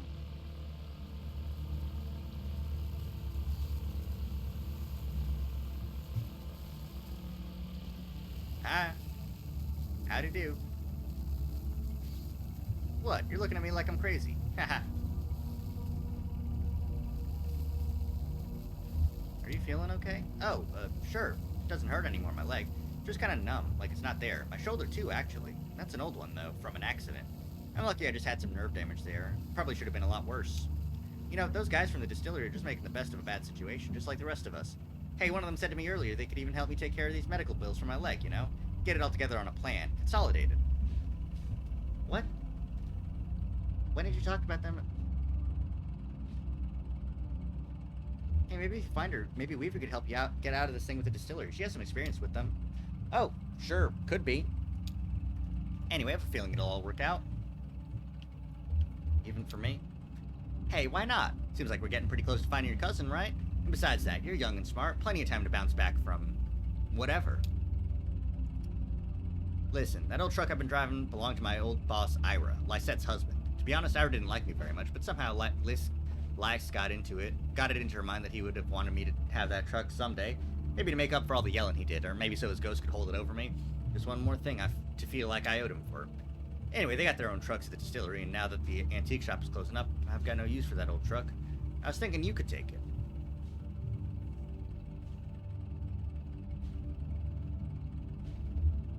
Sure, I could keep an eye on it for you until you get straightened out. Sure, okay, sounds good.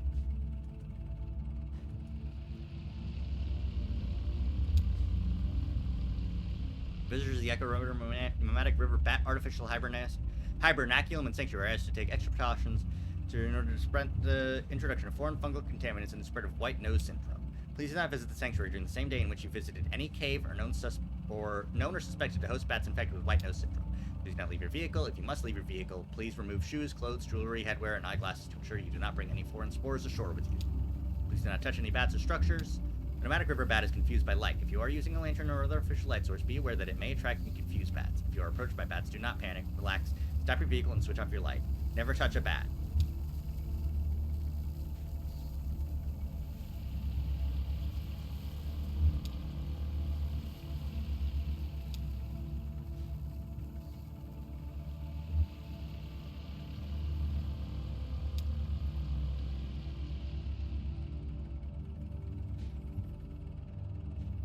Okay, we can only go when the light is on.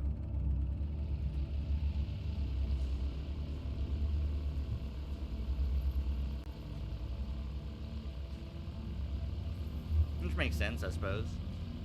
Can't very well see without it. Is this a plaque with a bat fact? Bat fact?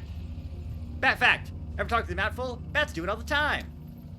Bats talk in extremely high-frequency clicks, too high for humans to hear. Then they use their powerful ears to scan for the echoes of these ultrasonic clicks. By comparing very subtle differences in the time these echoes take to come back, differences of just millionths of a second, bats are able to picture their environment with enough accuracy to catch a flying insect. Once a bat has caught an insect in its mouth, it's still flying, and so it still needs to avoid running into anything, so bats keep clicking away, even while they munch on a tasty bug snack. Bug snacks! It may be poor table manners, but it's crucial for surviving in the dark. I wonder how the other bats know whether one of them is really talking or just chasing a bug. Sometimes it's hard to know with people, too. Oh yeah, like, how about this weather? I guess there are layers to it, right? Sometimes you just need to get the other person talking so you can check their body language or hear what their voice sounds like. Find out if they're friendly, or angry, or drunk. Haha.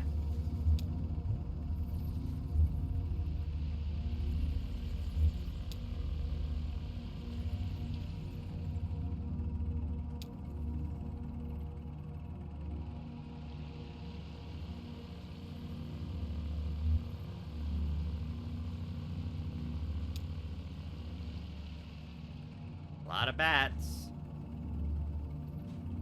Damn, it's really dark down here. You still there? Oh, there you are.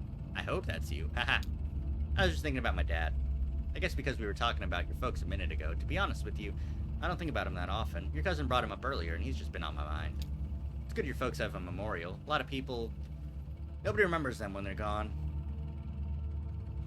You mean like your dad? Oh, no, he would have hated that. I don't know what I mean. Haha.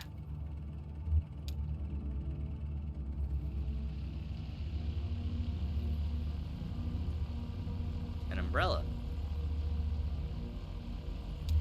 Huh, fancy tree.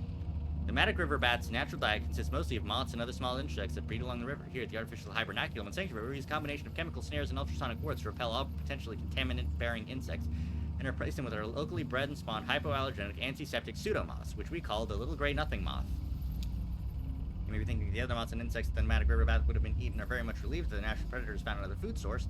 Not so. We've installed netting and highly effective moth traps along the river where the nomadic river bat normally hunts, to balance their escape from the food chain. But eating moths isn't the only systemic contribution these bats make. They also produce a potent fertilizer in the form of guano that helps plant life thrive along the Echo River and the shore of Lake Lead. In order to minimize the sanctuary's impact on subterranean agriculture, we collect that precious guano here at this hibernaculum and manually distribute it throughout the caves. It's a full-time job. Sounds like a lot of work.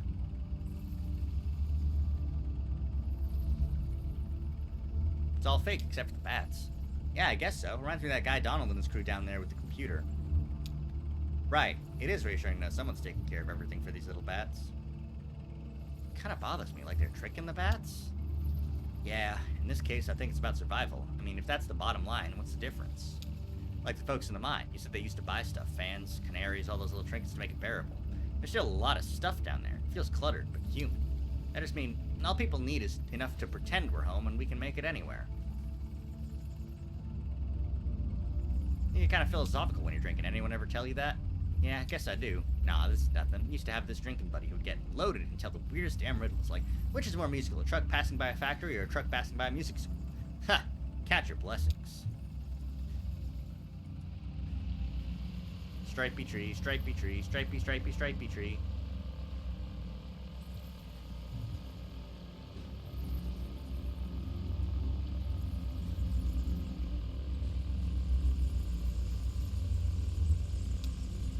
Too much bats. Bat, relax. Bat, go away. Better hang on a minute. It feels like there's one kind of hovering right over me. They don't really hover, though, do they? I mean, how could they?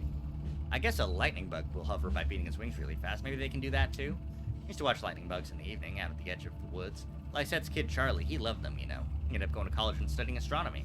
Now I think he got his love for stars from those nights watching bugs. Anyway, me and Charlie, sometimes we try to see one of them up close.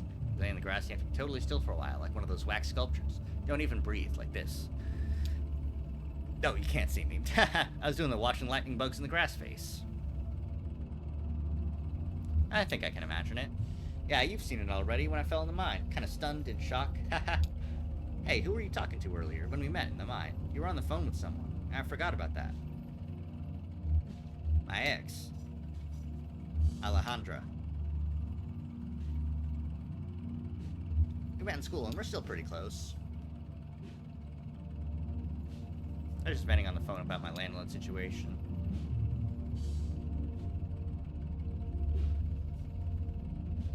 She didn't really have time for it, busy doing other things. It gets harder and harder to reconnect. Yeah, I know that's true.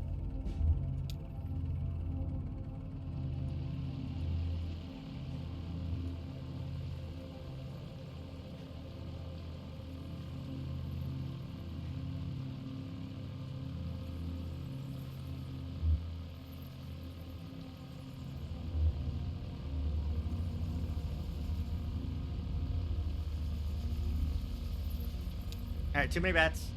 That's my limit. That's too many bats. I said sick. I mean, she's old. We're both old. Hell, you're about the youngest person I know right now. Oh, when the kid. It'd be blue by people calendar. In dog years, though, I bet she has us all beat. So I'm old too, sure, and I forget stuff all the time, especially if I had a few. I'm a brainless woman, but I mean, lice. It's all going away. She's losing words you'd never think you'd lose. Not just like the street she grew up on, but the names of colors and types of furniture. I mean, even the word furniture. She'd say, we still got a few nice pieces in the, once that I called a shed, where we put the bigger pieces at the beds and couches, and I'd say, oh, Lice, why do you have to keep teasing me about that time I fell asleep in the furniture shed, when it's so damn comfortable in there?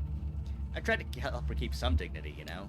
That's all I had to offer at the end. She has a sister in Nashville who will take good care of her.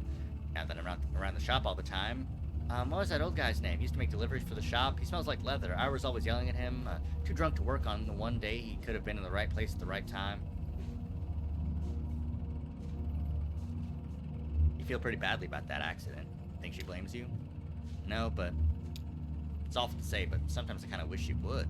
That way, at least she could eventually forgive me. You know what I mean, right? I know exactly what you mean. Okay, I think the bats are clearing out. Ooh, bat fact! Fact! White nose syndrome is still largely a mystery. Suspect that the white fungal growth which appears on bats' faces and wings irritates and confuses them, causing them to awaken early from hibernation and venture outside, depleting stored energy they need to survive through winter.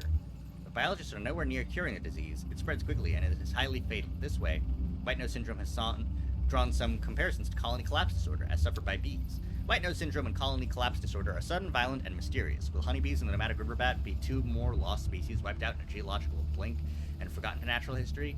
It's possible that a cure won't be identified in time, so the sanctity of this artificial hibernaculum is our best hope of preserving them. As you leave the Echo, please make sure your vehicle and clothing are free of hitchhikers.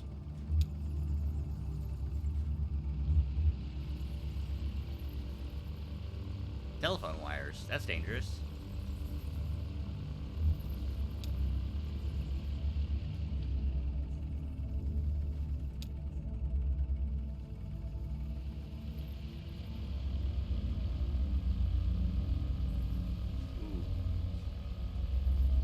Spoopy.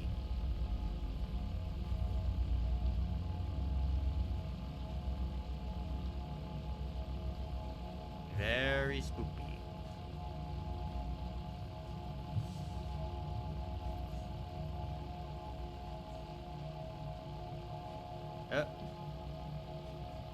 Central Exchange.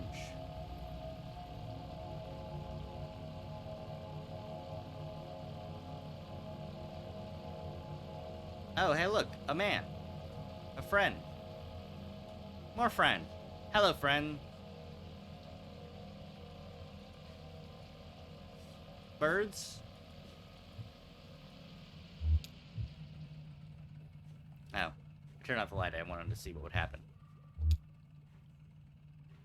Careful up there. Can't drive your new truck if you slip and break your legs.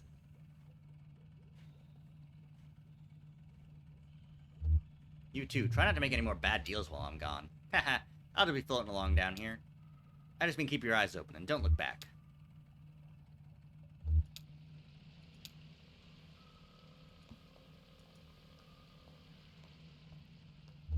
Hey, Dashiel. Are you Dashiel? Could be bypassed with a capacitor at 100 nanofarads to reduce noise.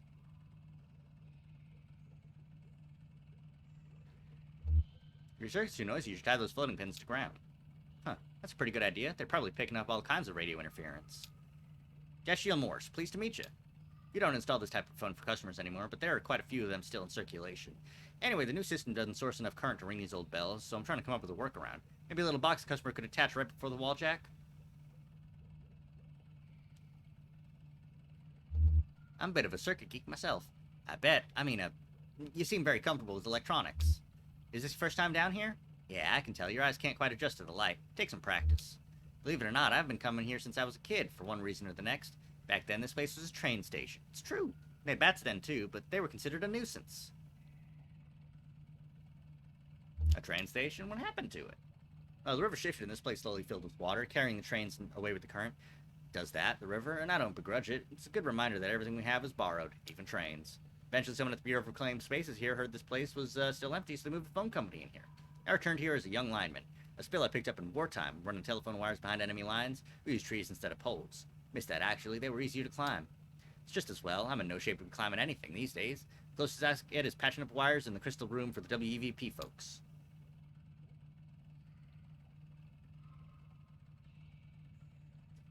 Ever know a girl named Weaver? Sure, Weaver Marquez. That's funny. I was just thinking about her. Yeah, I met her a couple times at the TV station. Suppose I didn't know her too well. She handled the archives, and I was helping with wiring and stuff. She really seemed to know her way around all that gear, though. She had a head for signals, I think. No idea where she ended up. I would guess she's probably not too popular around the station anymore, but I always liked her. Listen, miss, if you're interested in the WVP, you should talk to them directly. They're always looking for volunteers. Take the ferry over to the silo. There's a mail stop there. They don't have a sign or anything, just ask around. Guess I'll get back to this damn old ringer. Poppy's just a little further down if you're dropping off that package. Nice chatting with you. That it was. Let's take a look at this plaque. Abel and Eloise, the lovers' couriers. Bred for racing, Abel and Eloise spent most of their lives as carrier pigeons in the employ of the Echo River Avian Post. They retired here after Abel was disfigured in an accident with a light aircraft, but old habits are hard to die. Abel and Eloise would pick up scraps of paper from the ground, the trash, even pull them out of pockets and deliver them to other people nearby to delight or embarrassment. Word spread, and travelers passing through this tunnel came to prepared with love letters, poems, and other written desires to pass along indirectly through these pigeons. After a hard day's work, Abel and Eloise would always be found nestled closely together in a disused newspaper stand set aside for their habitation. That's where we left them.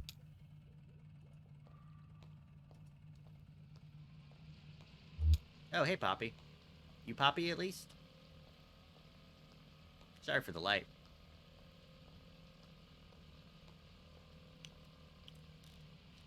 Set it right over there by the lamp, sweetie. Thanks. Actually, just a minute. Who does that parcel claim to be from?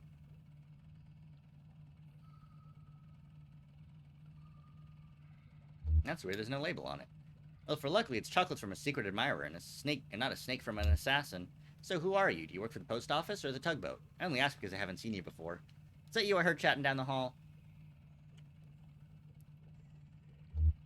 I'm just doing Kate a favor dropping off this package. Kate! I love Kate. She helped deliver both my nieces. One in hospital and one at the base of a mossy moonlit oak. It was beautiful. I love Kate. I think Loretta's granddaughter used her, too. Oh, Loretta used to work here. Actually, I think quite a few of our former operators have relied on Kate at some time on Kate's services. Well, now I guess they'll have more time with their little ones. As you can see, all their chairs are empty. It wasn't always like this. When I came to work at the Echo... Oop. Banned. Begone! Whoop. Oh, I hope that doesn't start playing something. When I came to work at the Echo River Central, 12 of us. Loretta, Edna, Meg, Cara, Marie, Lois, Liz, Hester, Agni, Wilma, Connie. I was number 12. Connie and I were hired on the same day, but she showed up early. Marie finished college. Hester was fired for snapping in a rude collar, but he had it coming. And I hear she did just fine on her own. So they hired Beryl, Jana, and Sachiko, which brought us up to 13. And that was as many operators as we ever had here at one time. Power company came along, buying up all the lines, and one day they took the exchange as a throw-in. Like it was nothing. Nothing. And they started phasing us out. Edna, Meg, Karen, Louise, and Lois left one Friday evening and were asked not to come back on Monday morning. Beryl saw the writing on the wall and quickly found employment at a private PBX. They had Jana and Liz stop routing calls and write up some kind of best practices document instead. It was their final task as exchange employees. Some of the girls were reassigned to other divisions. Connie, I think, was checking residential meters. Sachiko and Wilma were moved into energy sales, cold calling businesses to see if they needed to upgrade their electricity plan. At least they were still on the phone. And then it was just Loretta, Angie, and me. We were swamped. The hours were hell and hard on the throat. The voice with a smile became a croak. I was gargling warm salt water in the back room, sipping from a thermos full of hot honey broth stashed under my chair. Oh, I brought a lot of extended technique to the switchboard in those days.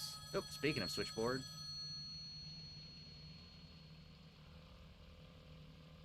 Sounded pretty good to me. He's got the voltage too high. He'll burn out the relay. So, where was I?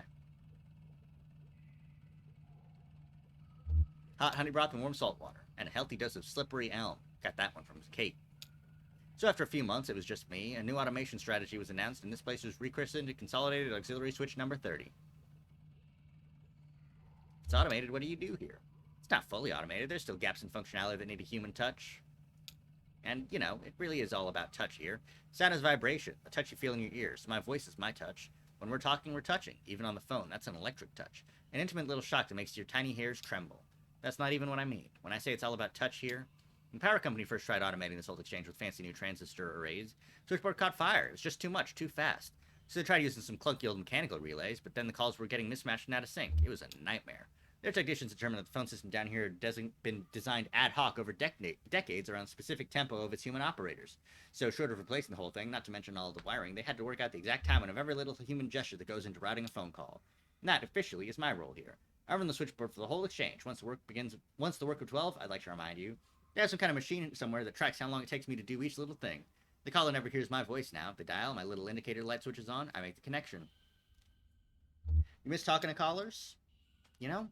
There's something that bothers me about the process, besides the fact that I'm training my replacement, who isn't even human. Here's what I mean.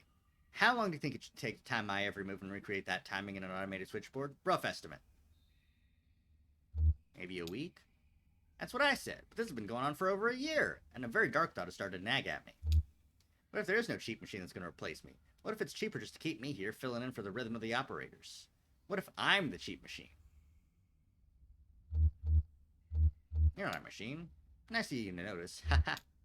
I'm more in the Echo River Central Exchange, and I'll carry a torch for the voice with a smile. But at least I'm keeping some part of it human, right?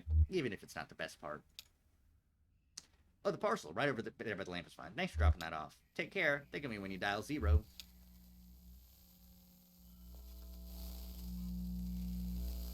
Oh no, Conway, did you get on the boat? Conway! Go back! Go back!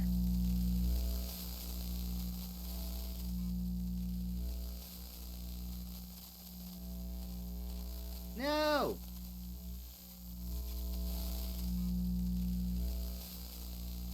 Conway! No! Conway! Conway, no! I didn't want to hit the skull. I didn't know what that was. I just I saw it pop up and I was like, ah, fuck, I gotta click it. Damn it. Damn it.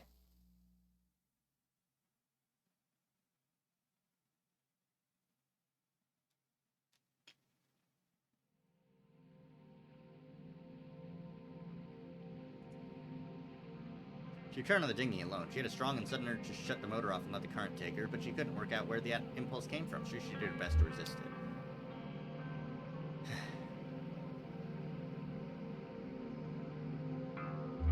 She'd be a guitar player pedaling on a floating bicycle with his dog in tow. He said they took turns. The water was cold and floating the bicycle, while technically marvelous, wasn't buoyant enough for both of them. Assuming his hard work, the hardest work that dog had ever done, he expected. They'd been traveling this way for the most of the night, struggling with the icy water, stopping to recover when they could find a rock large enough to start a small campfire. He had his belongings stuffed in a weathered guitar case at the end of a thin rope. It floated pretty well, so he only had to keep an eye on it, and occasionally free it from a rock or some driftwood it was caught on. She invited him right away on the dinghy.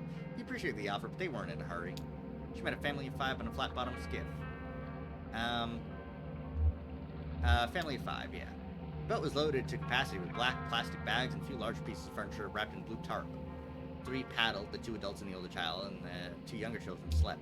They'd been traveling all night, first by car and then for the last few hours by boat. Hungry and tired, they didn't plan to stop until they reached West Virginia, where a relative had offered to take them in. The adults were happy to take a break from paddling in weary silence. They asked her about her river journey.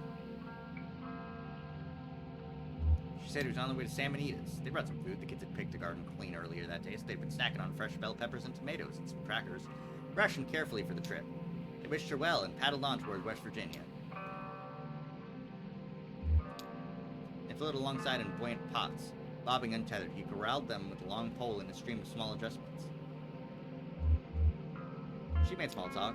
He was alert and easygoing. His day was just beginning. He used to work at the balloon barn, but it closed down. When he wasn't selling flowers, he'd hang out by the highway and listen to the sounds the cars made. He studied them carefully, then learned to reproduce them with his own voice. He was working on a record. Alright, I can dig that. Drifted away with the current, pushing his flowers along with the raft. She gave in, shut off the motor, and floated for a while. Then she knew what she'd been craving, a moment of silence.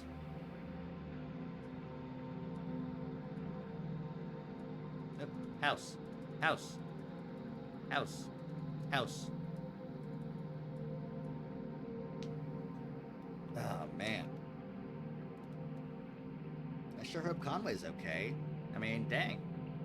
My man's just got fucking, taken by the, Hard Times boys. Didn't even get to finish that delivery.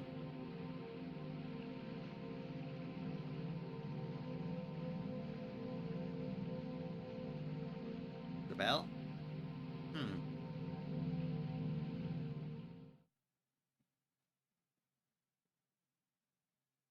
Scene 8.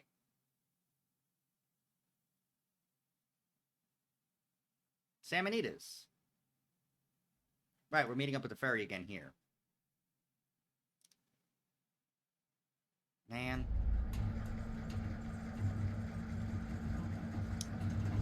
I wish I'd picked the other option. Horseshoe. Oh, wait, talk to Blue. Talk to Blue. Blue's left eye is clouded by a dense cataract.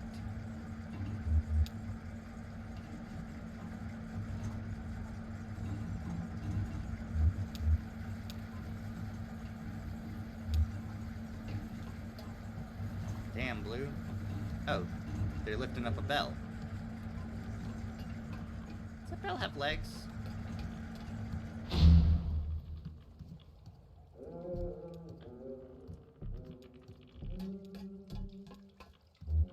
Oh, that's Sam.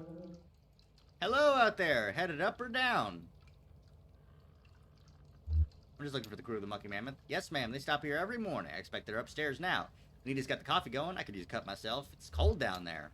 Well, head on upstairs and she'll take care of you. I'll be along in a minute. Oh, he's submerging. He's going diving in an old bell. I see.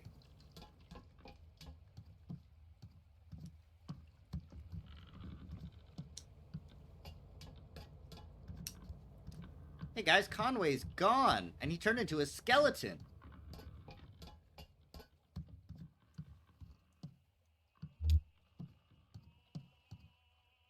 Just in time. We've already finished eating, but we're about to place a to-go order for Clara. She's back on board getting ready for her show. Take a look at the menu. I'm sure there's something you'll like. Ida's a bit of a local celebrity for her cooking, I mean. Hey, Ezra was just asking about you. He's around the corner playing a video game. Maybe go let him know you two are back, or... Where's the old man anyway?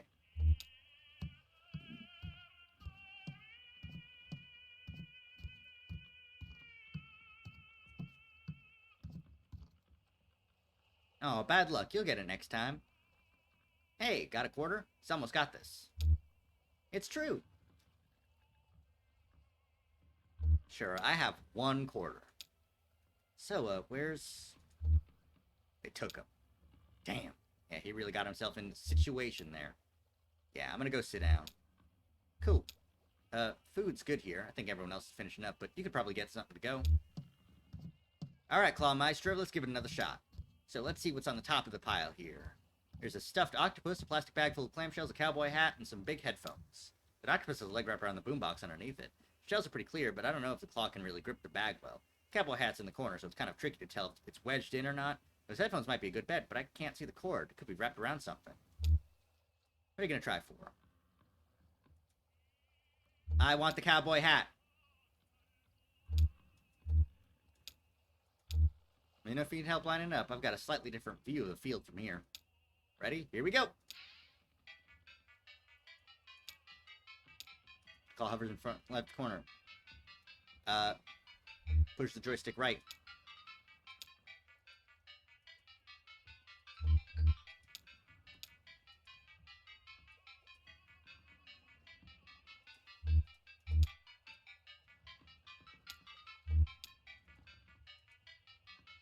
Too far to the left, and you need to push back farther. Up. Right. Does this look right? That looks good to me. Go for it. Drop the claw. It grabs the hat. No! Sorry, kid. That hat would have looked good on you, too. But I guess it's just too far back in that corner. Hey, listen. Sounds like that old man you were following around. I guess he had to leave? I should go with him. Oh, no, that's not a good idea. It's not a place for kids where he's headed. Anyway, I don't know what kind of plans you have now, but if you need help figuring out your next move, you can always talk to me and Miss Junebug. I just wanted to make sure you know that. I don't know what I'm gonna do. Me neither. You're in good company. Hey, maybe we still have time to poke around this place a little. They have some pretty wild stuff in here.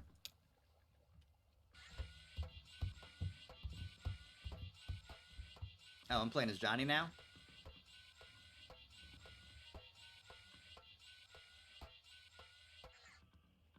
Hey, did you see this? They keep a table full of fake food over here. I'd never known why. Actually, I think it might be real food coated with shellac or something. Preserved. Oh, and look, this tentacle-looking thing is half-eaten. Is this someone's meal they didn't finish? I dare you to take a bite. Haha. You first. No. Yeah, I don't blame you. If Sam and Anita preserved this half-eaten meal, it must have been pretty important to them, right? Maybe it belonged to someone they care about. Like a beloved uncle had a mid-meal stroke, so they keep it in his memory. Yeah, like those sunflower seeds my folks left behind. Oh, I'm sure your folks are fine, though. Are you worried about them?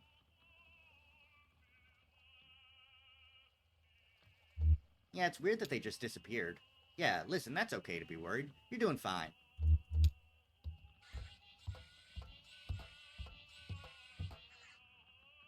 Weird. Somehow I thought it was his truck and delivery and all. It was. That's what she's saying. But he gave it to her before they took him away. But you're going to deliver it anyway? Why? He's my friend. He needs my help to finish his job. It's on my way. It's on my way. Okay, right. You were saying TV station's up there somewhere. But it's old furniture or something, right? Can you lift all that by yourself? Johnny and I will help you unload when we get there. We got nowhere else to be. Lift with your legs, Cricket. Yes, ma'am. Oh, hey, Ida. So, how is everything? How's the sweet cave snail? Devastating. You're a killer, Ida. Well, I can't take all the credit. Sam came across a whole cave snail colony down there about a year back. We've been leaving rock candy for them to gorge on since. We just started harvesting them earlier this month. Yes, it's all about patience down here. Everything grows more slowly in the dark. There's a fish in Lake Leaf that lives to 200 years, and its flavor profile only develops at about 75. I got a pot of bones in there that's been stewing for at least a week. I don't even remember why I put them on. Come to think of it, I don't even remember what kind of bones they are. Oh, we need one for the road. Clara said she wanted, something primordial, she said. What does that mean? I think she meant something from very deep in the lake. Could be... Here, you pick. I'm no good at this. She's probably like...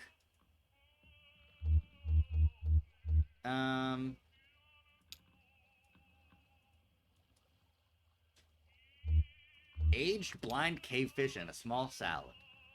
Good choice. Friend will love it. I'll have that right out, sweetie. Ezra leans over the table and carefully examines the preserved food and drink. He gently compresses a pea-sized eyeball. A grayfish claw. The surface of the claw is completely smooth. And that was the small one. They're asymmetrical. Sorry I started you, sweetie. Why is it hard? We covered it in shellacc. You know what shellacc is? It's bug wax. This food is about 15 years old. It's true. Things were different then. Nobody came to eat here. We were fighting just to keep the lights on. Sam, my husband, Sam, was depressed. He couldn't catch anything. That was part of the problem. Most of what we served was shipped in or frozen or dried, and I just threw it in the fryer. We've both come a long way since then. Well, 2 young men came in for dinner. Seasoned divers, they said. Over 10,000 hours between them in Lake Leith alone. They'd been out all day, salvaging parts from a riverboat wreck, and worked up a fierce hunger, they said. Ordered the whole menu, without even looking. It was a short menu in those days. Set them right here and went back to the kitchen. Sam was at the next table doing a Sudoku and drinking malt liquor, his usual routine at the time. An hour later, I was cleaning up when Sam came bursting into the kitchen. Eat it, he said, kind of frantic.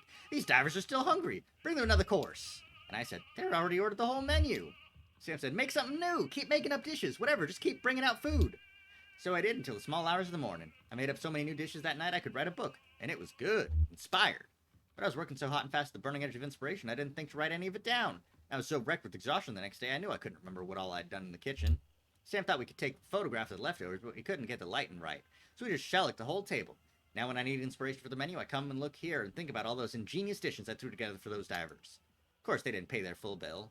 I heard one of them complaining to the other, let's just pay half and charge the other half to whatever demon in the kitchen kept making up food faster than we could ask for it.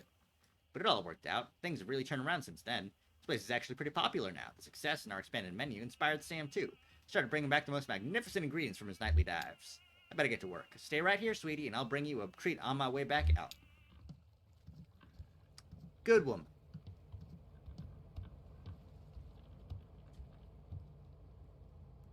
Oh, is it Sam time? Diving Sam? Yep, he's out. Get some, eel, it looks like. Something or other. Well, buddy, I guess you're the catch of the day. The one and only. So, what are you? You look like, well, some kind of eel, I guess. Kind of a mopey little guy, huh? Yeah, I can see it in your eyes. You smell like, kind of dusty, dry. Where the hell have you been swimming? Skin feels like sandpaper. Huh. Well, she'll figure something out. Think I'll call you... Snake Eel. Welcome to Sam Anita's, the one and only Snake Eel. Hope you enjoy your stay. I mean, not too much. Have you ever seen a creature like me before? You're pretty far down there. Wouldn't be surprised if I'm the first, except there were 2 divers who went before me long ago. Maybe that was before your time. How old are you anyway, I wonder? They ate here once back in the bad old days. 2 young guys, could have been brothers, maybe. I was over in the corner with my coffee and crossword. I hadn't been able to catch a thing, so we'd have just fried up something frozen. Well, these guys were hungry enough to eat it and ask for more. They did at least as much talking as eating. See, like I said, they were divers, and like I said, they might have been brothers. They had a kind of rivalry going between them or something. Ito was about to write up their check, but I slipped calmly and quietly into the kitchen for a minute and told her to just keep bringing out food. Figured they wouldn't notice, caught up in their boasting as they were, and I wanted to listen. They went back and forth for hours about all the deep and dangerous dives they'd been on, new tunnels they discovered, all the weird creatures they'd encountered at the weirdest depths of Lake Lathe. It was like a dance, no, like a boxing match. Each story went deeper than the last, and I listened to every word of it, memorized every description of every tunnel and every diving route they discovered. That was my map now. You see, for 15 years I've been using routes those two younger divers discussed right there at that table. Yeah, I could write a guidebook to the depths of this lake, but I don't dare. Someone could steal my good diving spots. Then where would we be? These people come here from all over just to try our daily catch because they know what's unique. Ain't you proud? Since I can't write any of it down, I just preserved that table where they had their meal so I can look at it just to jog my memory. Like, they were eating pickled crab when they talked about that shipwreck full of salamanders. Pretty clever, huh? It's my own secret code. Well, I'll be straight with you, Snake Eel. There is one feature of this arrangement that I find unsettling. In fact, I lose a decent amount of sleep over it. Told you those boys were competing, right? One up in each other, I mean. Each getting wilder and more adventurous as they traded tales. Well, I navigate mostly in the dark down there, just going by touch and a kind of mental picture I can construct from their detailed boasts. And every time I explore a new diving spot from the recollections, I have to weigh it all against the risk I'm headed right into a dangerous falsehood. One of those men could have felt for a moment like he was losing some ground in their little duel, so he could have slipped a fake one in there. Maybe told a fib about some dive he went on and found a colony of blind shrimp living in a discarded refrigerator. And when I get down there, my diving bell cracks open on a sharp rock where he said that fridge would be, and that's the end of Sam of Salmonitas. To be honest, that possibility puts a fear of death in me every time I touch water. Woo! That's pretty scary, yeah. Hey, Sam. Good haul tonight? We'll see what you can make of it. Yeah, pretty good, I think. Had some trouble down by the narrow tunnel. Some kind of fast-growing freshwater barnacles just about sealed it up. Packed away for half an hour before I picked away it for half an hour until I gave up and went around the other way. But I got the catch of the day. That's the important part. That's what people travel for.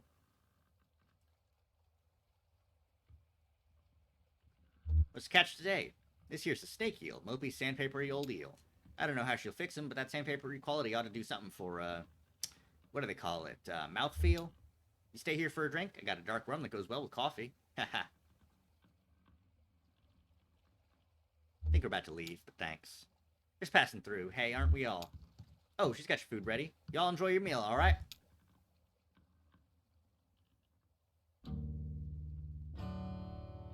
Oh, whoop. Whoop.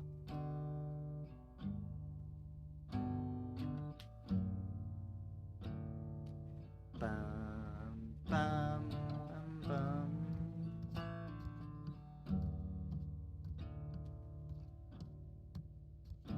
This world is not my home. I'm just passing through. My treasures and my hopes are placed beyond the blue. Many friends and kin have gone on before, and I can't feel at home in this world anymore.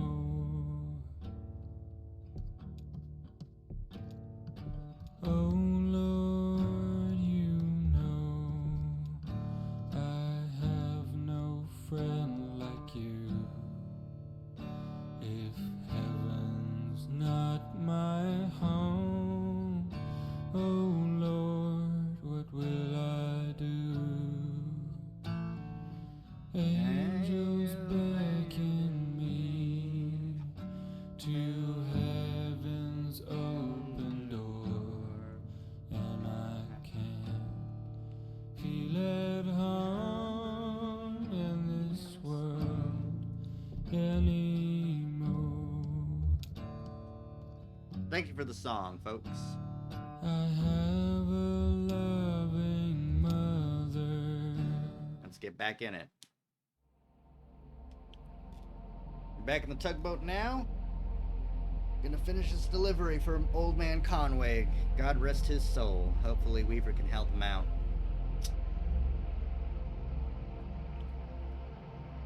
See, that just looks like a swirling mess of garbage, doesn't it? Well, that's just what it is. I don't know why trash seems to collect right there, all the spots on the lake. It's always been that way. Everyone just navigates around it. It's like it was an island or something. I think you can see some desks and chairs rolling around there. Those all-in-one desks like they have in schools, if I remember right. It's been a few years since I saw the inside of one. Those must have washed down from somewhere. I've never known there to be a school on the lake. Oh, there was Gemini School of Beauty. It was run by sisters, Cassie and Paula, indistinguishable as kept for their haircuts. But I wouldn't think they'd have desks like that. I used to stop there most every night to let someone off for a cheap haircut, student stylists, you know. They spared many a sailor the pain of a botched do-it-yourself do. But I guess they got in deep with the power company. Those blow dryers and curling irons burn a lot of coal. Shame they had to close down. Haircuts are gone, but their hair keeps growing. Yeah, this cluttered place makes a decent local museum. It's as good a history as I could ever tell. We arrived at a small houseboat neighborhood that sometimes hosted concerts for the pleasure of its residents, where Clara was scheduled to perform that night.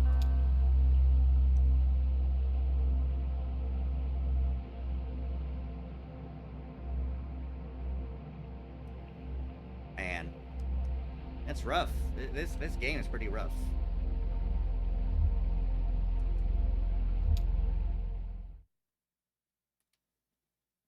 Hope everything's working out all right, you know.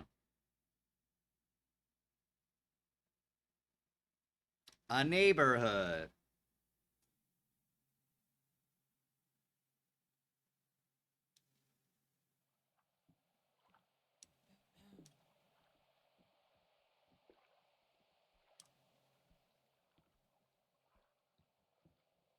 Is this gonna be another song? Theremin! Let's go, Theremin! Theremin Pog!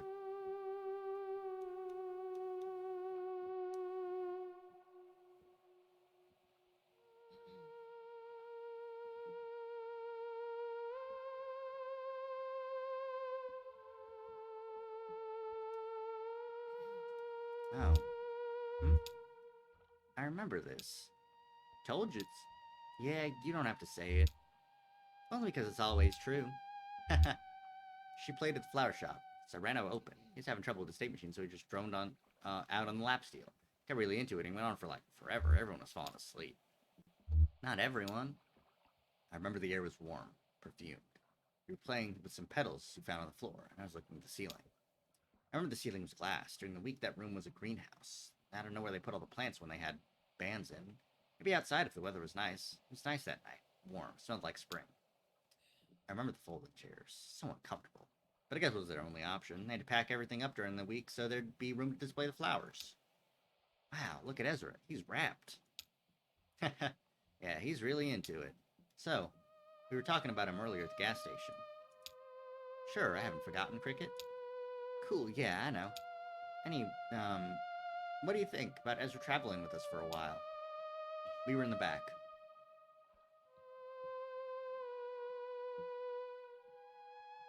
Just passing messages in code. We use a code of our own design, inscrutable to observers, transmitted by...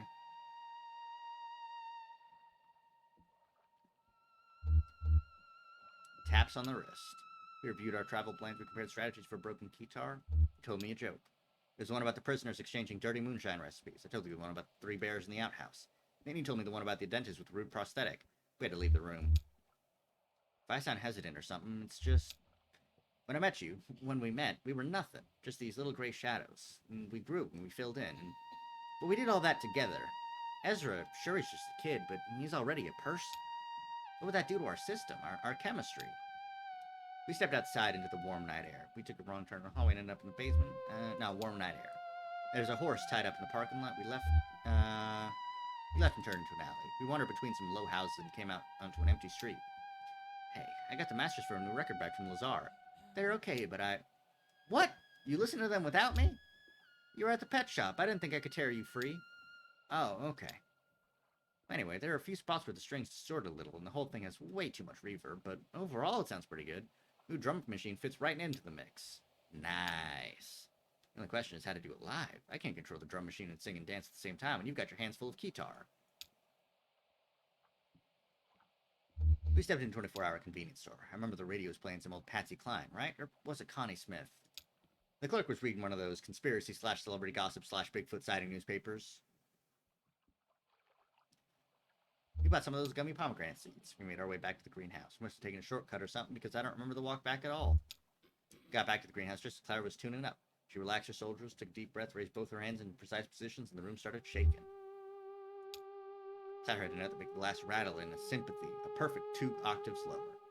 She looked like a sorceress, tearing down the building with an effortless wave and incredible focus, coaxing the empty air into some kind of moaning, rattling demon. Nice thing about the theremin, it's the only instrument you never touch. You could see a wave of concern propagating through the greenhouse. People looked up at the trembling glass ceiling, looking at each other to see if anyone else was worried, trying to catch Clara's eye and discern if she was doing it on purpose or not. She was really trying to bury us all in glass. So how do you think we'll swing that, playing the drum machine live? Figure something out. Maybe glue it to the back of your guitar. Oh, yeah. Or swap the buttons out for the foot pedals. Or put the drums on tape beforehand like Cyrano does. Oh yeah, I guess we have a lot of options. Life's full of possibilities, Cricket. Yes, ma'am. It was a tense 5 minutes. We, the audience, alternated between fearing for our lives and lamenting hers that could have given her the kind of emotional experience to play this devastating song. Then slowly, gently, Clara's hands came to rest. The theremin went quiet, the glass stopped rattling, and the room relaxed, unharmed.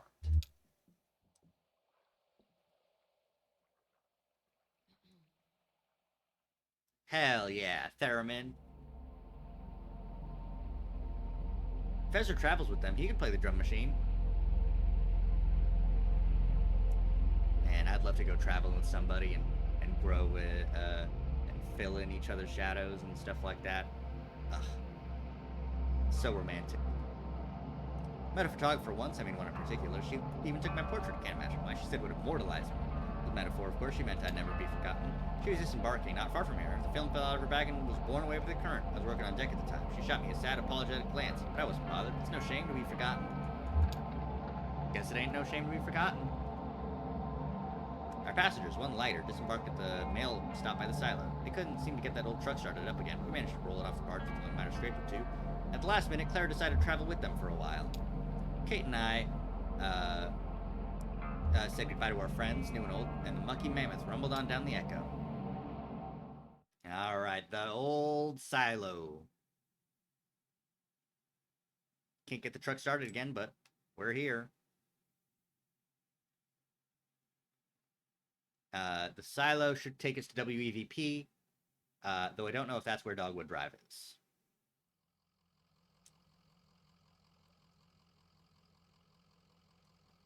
Eh? We got a cat? Oh, that cat must be Clara's, not Kate's. It's in a small town, or I really don't know. I've got the manifest the old man had in his truck here. Lysette's Antiques. Mail order delivery. No return address. Shipping address 5 Dogwood Drive. Packing list. And then it's just numbers. I guess the inventory numbers of the antiques, and he was supposed to be delivering. Anyway, I'm glad you're coming with us.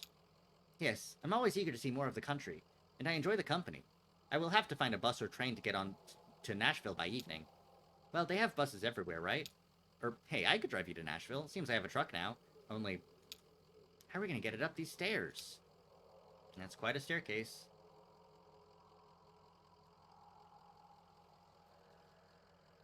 Is there another route? A tunnel or something? No way out but up. Guess we could wait for the mammoth to come back around and take us a little further down, but that won't be until late afternoon. Looks like we're making the rest of the trip on foot. Is it safe to just leave the truck here? Sure, I don't think anyone but us could get it started again. Alright, Cricket, let's get this delivery packed and tied into bundles. We're hiking it upstairs. What's in there? Antiques, I guess. Antiques. Yeah, antiques are... It's like junk, but people pay for it. Oh. Sorry, I guess you'll be taking the bus after all. It's okay, it'll be an adventure. Don't worry, lady, we're almost there.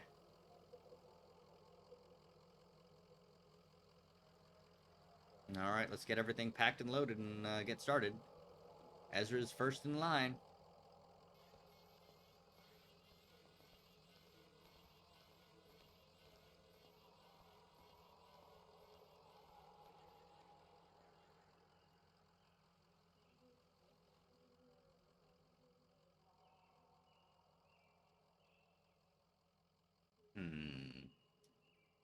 Hmm.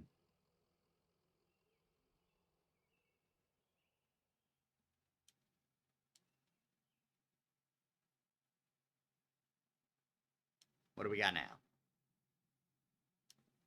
End of Act 4. All right. How long have I been streaming for?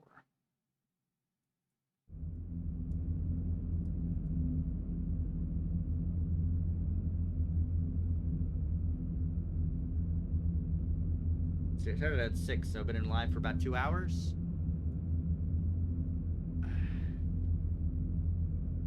I'm pretty close to the end. Well, no. If it's gonna be another 2 hours, what we'll do is we'll call it here, and some other time we'll finish the rest of this. We'll finish Un Pueblo de Nada, Act 5, and then actually, don't know what that other one is. Is that the...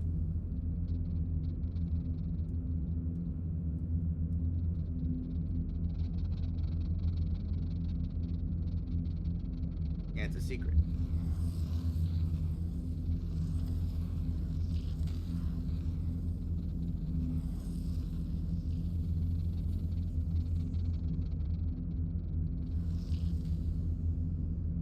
And we need to do Un Pueblo de Nada, and we have to do Act 5.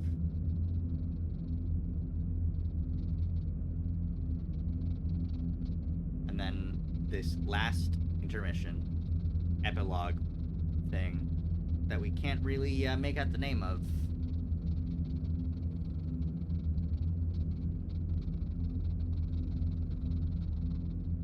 But for now, we're gonna call it. Thank you everybody who came by and hung out for a little bit. I hope everybody had a fun time. Let's try and find somebody to raid. I don't know how to raid, so this is gonna be a new experience for everybody. Actually, do I even have any viewers to raid with? Twitch says I have 1 viewer.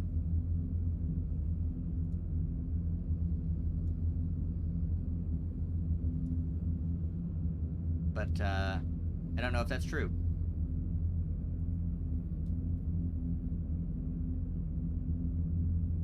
If it is 1 viewer, then it'll be fine. No raid.